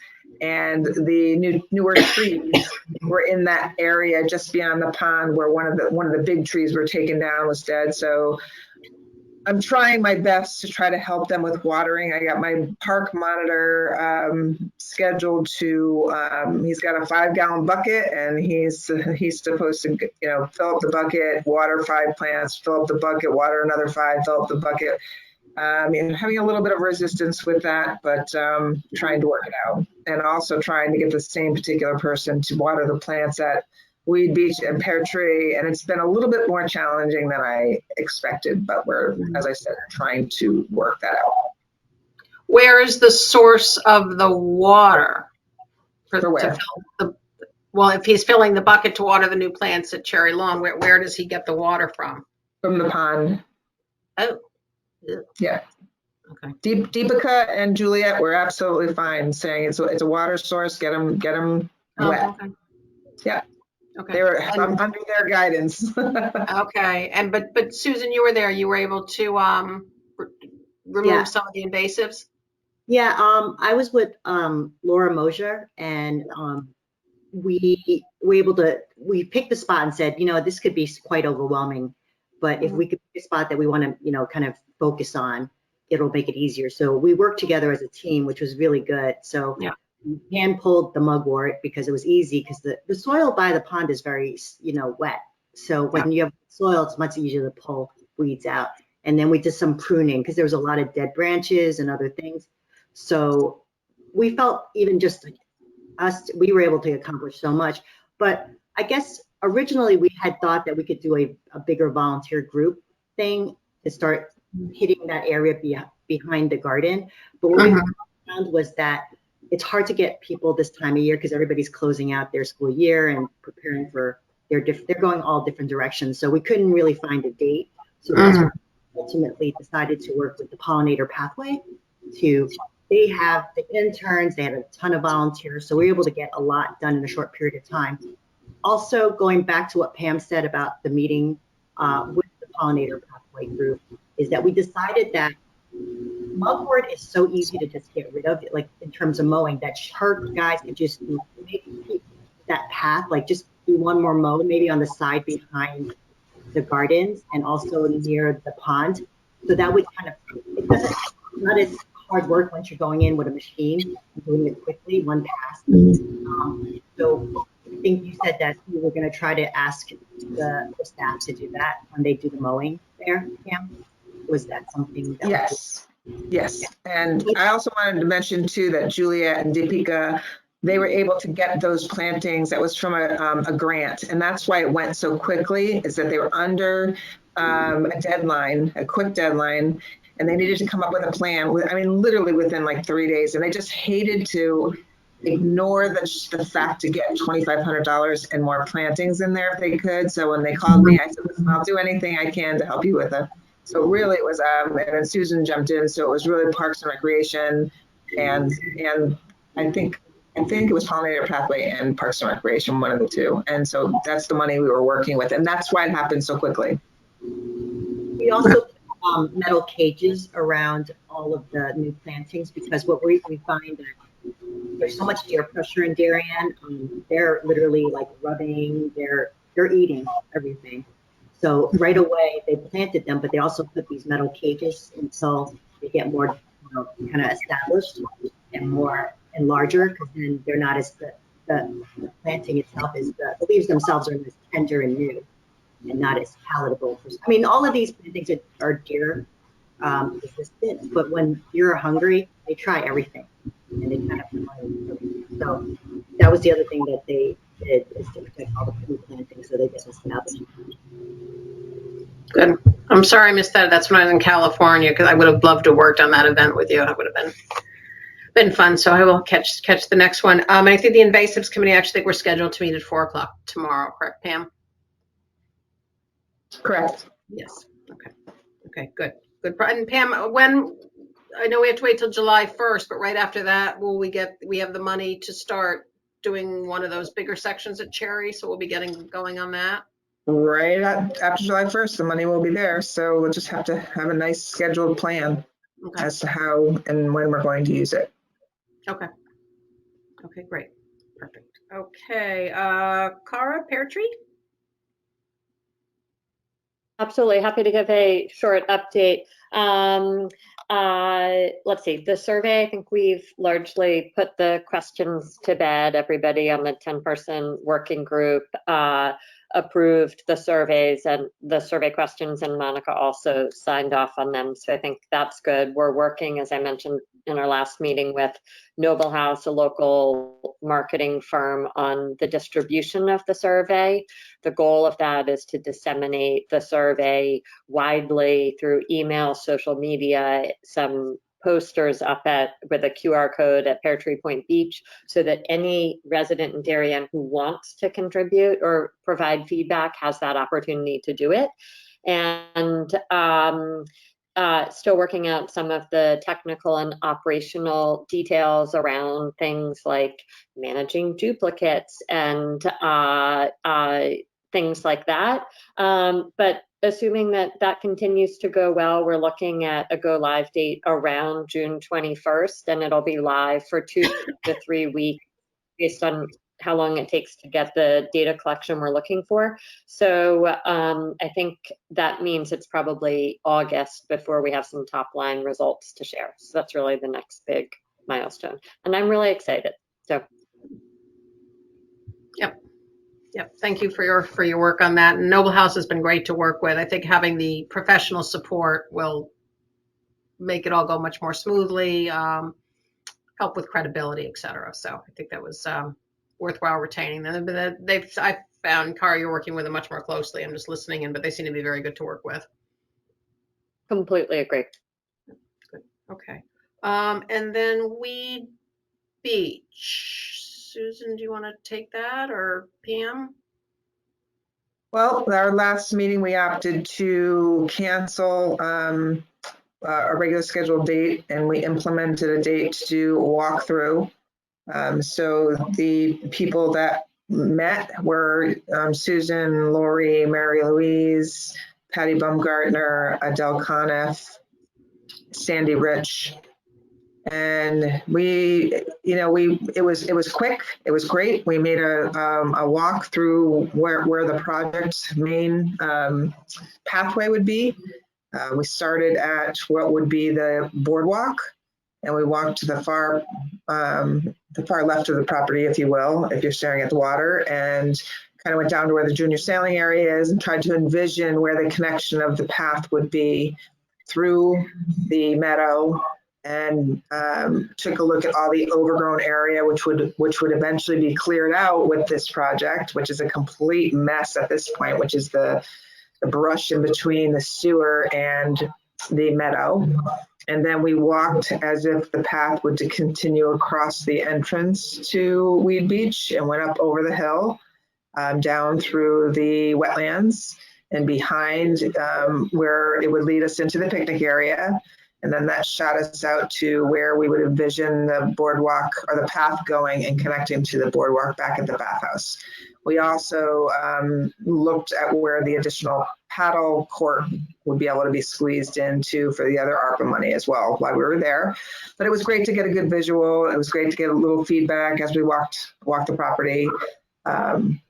again, we're moving ahead as if it's going to, come to fruition, but one doesn't know right now anywhere how those are going to play out. But that's my report for that. I mean, it seems to me we should just kind of keep working through, get the plan in place and agreed upon, and then we just have to see how things lay out. But I think we should get it to the point where we have a finished plan that the commission agrees on, says this is our vision for the property, understand what the costs are now, and then see how everything plays out. I don't want to just stop, whatever. I think during our tour, what was interesting was we walked right along the beach, and especially near Darien Junior Sailing, and we came upon a pretty huge mess of beer cans, and looked like someone had started a fire. And it struck me that because we're not utilizing this property fully, that's the type of things that happen. It's kind of underutilized space that's pretty amazing. I mean, it's beachfront, but people, it's kind of got blight on it now because it's got the empty beer cans. I mean, it was bad. It was bad. Awful. I actually took pictures of it, and I was so disappointed. And the whole time I'm thinking, if we had pathways here and people were using the space, this wouldn't be happening, and as a town, like, obviously we can't expect the police to be watching that nonstop, but it's just, we need to use that space more fully, and then doing a path, this network of pathways will really help to that end, so that until if we get Great Island, we need as much space as we can to walk and enjoy our outdoors. And it definitely reinvigorated my interest in doing this again. So I'm glad we did it. We wouldn't have known that was happening to that extent if we hadn't gone there and looked at it and seen how terrible it looks. I mean, I was kind of embarrassed, to be honest with you. It was terrible. There were hundreds of beer cans, hundreds. There were so many, and it was, anyway. The space was just trashed. It's just terrible. And also the other thing we saw was there was a bunch of invasive trees, like so many of the trees of heaven that we're trying to get rid of at Weed Beach. So that's just another reason to kind of start managing that area more actively, to kind of not allow those invasives to take hold. So that was the other thing I got from it. Anyway, thank you. Great. Thank you, Susan. Okay, so that's it on our committee reports. So much good work going on right now, guys. I'm so excited, just so much good work. Pam, your director's report?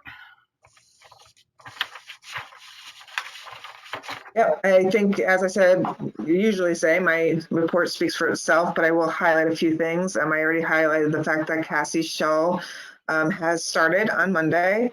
Our beach concessions are up and running. They will be full-time after this weekend, which is great. Lori Olson so far has been great to work with. I mean, she's been extremely patient when there's been little issues maybe over the weekend, and we work through them, and she's been great. Nikki's doing well as well. I think there are some weekends have been really good when the weather is warm. Maybe the weekdays have been somewhat slow, but again, it's all weather dependent. But so far, so good with both. I was really very fortunate to fill Pear Tree like that. The painting's been done, as it says in the report, at Weed Beach. So the bathhouse and the paddle hut look very lovely now, and our guys will start on the lower half coming this week, I believe, or next week. And what else do I want to highlight? I will highlight that our summer registration is up 11% from the numbers that Jim Coghlan put together. And I think that's about it. Yeah, Pam, you mentioned with the security company that you said you've had a rough start. Can you elaborate on that a little bit more? Yeah, they're having a hard time finding workers, especially for for both the booth and the park monitor. And like, for instance, this past weekend, I had no idea who was even working on Saturday for the monitor. And the Sunday person was just trained the 2 days before, so I didn't know who that was either. And so, I think I had to talk with the company today, because I need to know who these people are. I need to have their numbers, their contact. The very first two people, I got them on the phone. Even if I didn't meet them, I had them on the phone and thoroughly discussed what the expectations are for that position. And so I'm still kind of working through the kinks with the new company. All right, so because the guy we had the last 2 summers was so good. He I know. was just great. He's just not around. I know it's a different company, but I'm working on the reporting. As you see, I have not sent you reports because I'm still working through what I want on them and what I'm, trying to get my message across. And perhaps it could be that this particular gentleman is not. He really struggles with the reporting part, but it's essential. So I'm hoping that in a few more weeks we can iron it all out. okay. Okay, that's disappointing.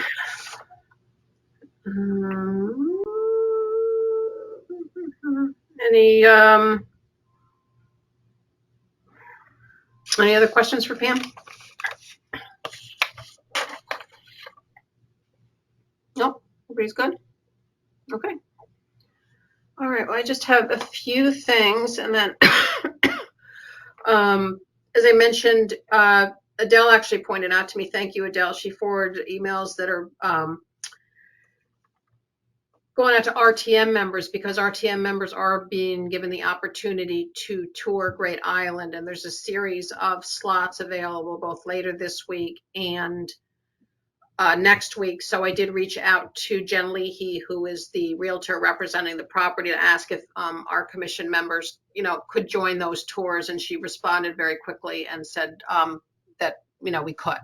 So I will forward that information. I'll just send it to everybody. And there's quite a few slots available next week. It's not just like, this is, there's like, top of my head, there were like 5 or 6 different time slots over different days. So that if you would like to get out and see the property, which I would encourage you to do, I would, encourage you to take advantage of that opportunity. As we said, knock on wood, we all hope this goes through, but on the off chance it doesn't, at least you'll have the chance to see this magical property, because I was just, I thought I knew what it was going to look like because I've seen it from the water so many times, but I was just blown away. I don't think I slept that night. My mind was just racing and how incredible it was. And I think, I grew up, my parents took us all over the United States, all over Canada. I've seen state parks, national parks. I've seen it all. So I've seen a lot of beautiful land, and this it's just right up there. It's that special. It really, really is. So, so please take advantage of that opportunity to get out there and have a really nice hour or two. The Pear Tree, Connecticut application to DEEP is progressing. It had to be presented. Dan Biggs pretty much got it buttoned up. It had to be presented to the harbor master, who has to sign off on it. We have a brand new harbor master. He's been in place maybe a month now. I've not had the opportunity to meet him yet. The Coastal Commission meeting the other night ended up being canceled because they didn't have a quorum, but I wasn't going to be able to go anyway because it was positive. But he had some questions and wanted some information inserted about past dredging. So that's being worked through, and hopefully it will get, buttoned up soon. I know Mike Scrow was looking for feedback on the application from the Pear Tree Building Committee members. I've gotten the impression he hasn't gotten much. Mike was away in Italy. He, I guess, couldn't get back when he had hoped to because he couldn't provide the positive test needed to get back into the country at that point, but I think he maybe was due back today or tomorrow. So hopefully we will finally at least get that application into Connecticut DEEP in the near future. And Dan Biggs, as I've told you in the past, estimated that could take 6 months. So it's still a ways away, but at least they're moving forward. And the only other thing I want to mention, Pam and I have been spending a fair amount of time on this week about neighbor concerns about the geese at Tilly Pond and the mess that it is creating. As I think you all know, we have neighbors who really are anxious for the town to find a way to remove the geese. and we have other neighbors who would like to preserve the geese's right to reside on the property. So we've got a bit of a push-pull situation going on. Pam did reach back out to the company that ran the dogs in the past, and they just won't come back. They just were unhappy with the treatment that they received from some of the neighbors, and they just won't come back. And then meanwhile, the baby goslings have been born, and I guess the whole industry, they won't run dogs while there are baby geese on the property, because the idea is that the dogs make the geese fly away, but of course the baby geese can't fly. Pam did follow up on Kim's suggestion to get pinwheels, and she got them. They had to be assembled, had her interns assembled them, and then one of the neighbors volunteered to put all of the pinwheels in place. I guess you said, Pam, there were like 75 of them, 75, 80. So said neighbor, using a drill, put them all around the park yesterday, and got them, drilled holes in the ground, put them in, and as of today, they are all gone. So, True story. true story. Stolen? Were they stolen? They had to be. Because I I have They're all gone. my suspicions as to what happened, but I don't know. I'm sure they were removed on purpose. I'm sure it goes along. They're with the same place as the dog signs at Woodland Park. I saw that a neighbor had put some on their property right Yes. on, is it Sedgwick, right? You saw them? She has a whole line of them on her lawn. Yeah, I met with them today. Yeah. Yeah. Yeah. Yeah, And- because they've been concerned because now the geese are coming onto their property. So we mentioned the pinwheels that Kim had suggested, and Pam, I think you said they found they're actually working. They just put them in yesterday, but yes, but they got them at a dollar store. They're bright and they're, so she said she's been watching them, that the geese won't go near them, but time will tell. Yeah. I don't know if you know, but they're walking. Okay. But Right, someone took the pinwheels, so how are they going to work if they're all gone? They're not. They're Yeah. not. They're Do you not. think that- do you think the people that have them lined up on their lawn took them, or you think that No, separate incident. Yeah. the geese preservers took them? Okay.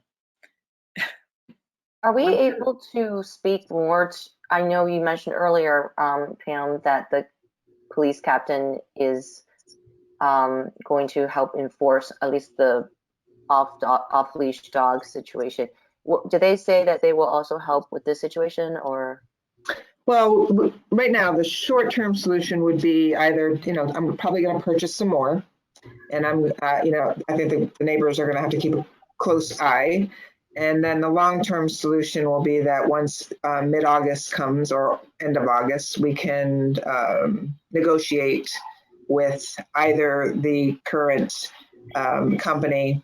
If he chooses not to, then I think we'll go to a different company. I know, but I'm saying enforcement by the police in terms of like active feeding. Well, that particular company will be told, whether it's the current one or a new one, that if there's any harassment for anything, they have to call the police department. But what if like another resident calls the police department? They did last night. So this one particular woman that helped with the pinwheels apparently the police was. won't fine them? Won't like actively enforce it by like fining? For what?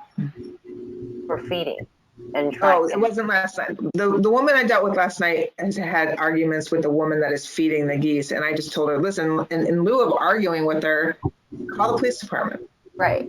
So when the police come, like, what do they do? I guess, like, what's the follow-up? I don't know that on a sign there says there's a fine. I have to look at that closer. But they have to enforce it because the sign says no feeding any of the animals and the birds. Right. So, I feel like the only way to get around this is it has to be like a fine or something. How else? Like, what will discourage them from? I don't know. I don't know. Monica has been looped into this, and she has suggested that maybe we have on our agenda, what would be nice, like a public hearing, and ask neighbors on both sides of the issues to come and talk to us. How do folks feel about that, if all of the appropriate parties would be willing? Is there a neighborhood association or anything? Not that I'm aware of. Tilly used to have their own Friends of Tilly many years ago. I don't know if you remember, Lori. They did have some. I know there was. I don't believe that it's active. I'm not aware that it's active.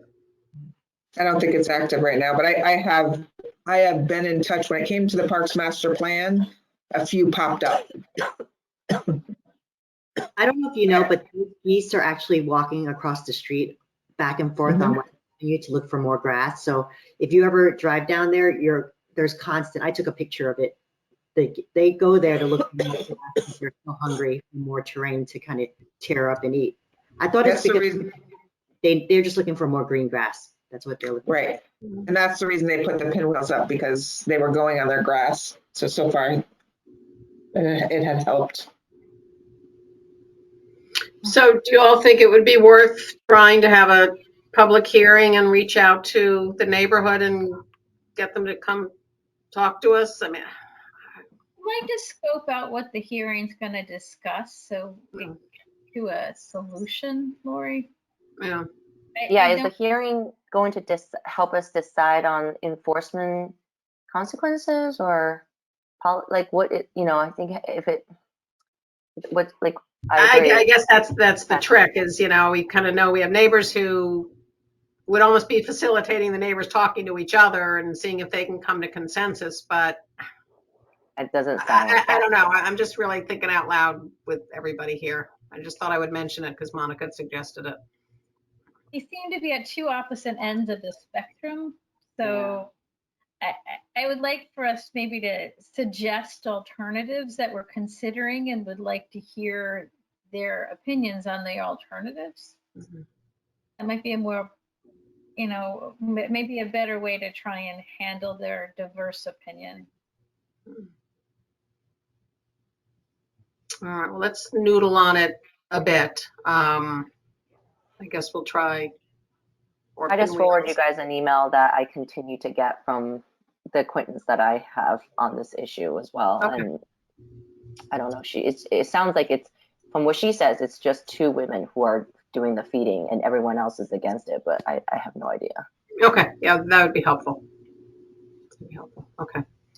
All right, so yeah, Pam and I have spent quite a bit of time on geese. Yes, Amy? Laura and Pam, did you guys look into, I sent you that photograph of the sign with a $100 fine of feeding animals. Did you guys look into whether we can post signs like that and enforce them? I think we have a sign currently at Tilly that says no feeding. I'm not certain whether there's a fine on it, but there is no feeding birds in them. Yeah, but the sign that's in Greenwich says $100 fine for feeding. I mean, I sent it to you. So I think it was pretty impactful, powerful. And I think that might send a clear message if we're able to do that. I'll follow up. Thank you very much. I also think we've been talking about this a lot and it just seems to be escalating. And now somebody has actually taken property from the park that we've sanctioned. And I just think that's it's crossed the line. Okay, that's good. It's crossed the line. And I think if we know who those two people are, we need to advance with them in some way, whether it's a conversation, come in and talk to us. What is going on? How can we resolve? I just think we need to escalate this. Yeah, I mean, we don't know what happened to the pinwheels. We're all speculating. No, I appreciate that. It's a speculation, but we do know who the two people are, and so we should have a conversation with them and say, hey, listen, can you just come in and talk to us? We get the sense that you're upset. We'd like to hear your perspective. Okay. Okay, well, that's all great feedback. All sorts of interesting issues we get to deal with, huh, ladies? I mean, I feel bad for Pam having to deal with this on top of everything. It's ridiculous. Pam, let me know if you need any help. And just since if you need help with, Thanks, I don't Janet. know. I don't know if it's our role to actually do outreach to residents, but I'm happy to if I have to, just so I can stop getting emails from my acquaintance. Yeah, no, I mean, absolutely. We can and should step in there. Yeah, There must I'm be happy to. some entity that deals with neighbor conflict resolution and are professional about it that we should be able to tap into somehow. I mean, the situation not you. I mean, maybe unique. Maybe it's unique because it's Geese, but these kinds of neighborhood issues are not unique. I'm gonna check next door. I feel like this would be something that would be on there. Okay. Okay. You want to do some diligence on that, Janet? That would be great. Sure. But anyway, that was one of the little conundrums of the week. Okay, so that's all I had for this evening. Does anybody have any new business that they want us to move into? No. Okay, then we can take a motion to adjourn. Kathy, I always love to see whose hand goes up the fastest. Okay, so Sorry, Kathy. I have to jump off. I have to go call a family member. I'm sorry. Okay, all right. So you vote to adjourn, Sarah? I vote to adjourn. Yeah. Okay. So Sarah, I vote to adjourn. Mary Louise? Yes. I'm seeing Susan's hand up. Janet, give me a nod. Yep. Cara? Amy, I can't see you. Yes? Yes. Yes. Yes. You just want to go to bed. I can hear it. So hope you are on the turnaround. So I'm kind of getting ready to get off of my yard. So anyway, all right, everybody. Good meeting, and we will see everybody soon. Thank you so Thanks. much. All right. Good night. Good night, everybody. Good night.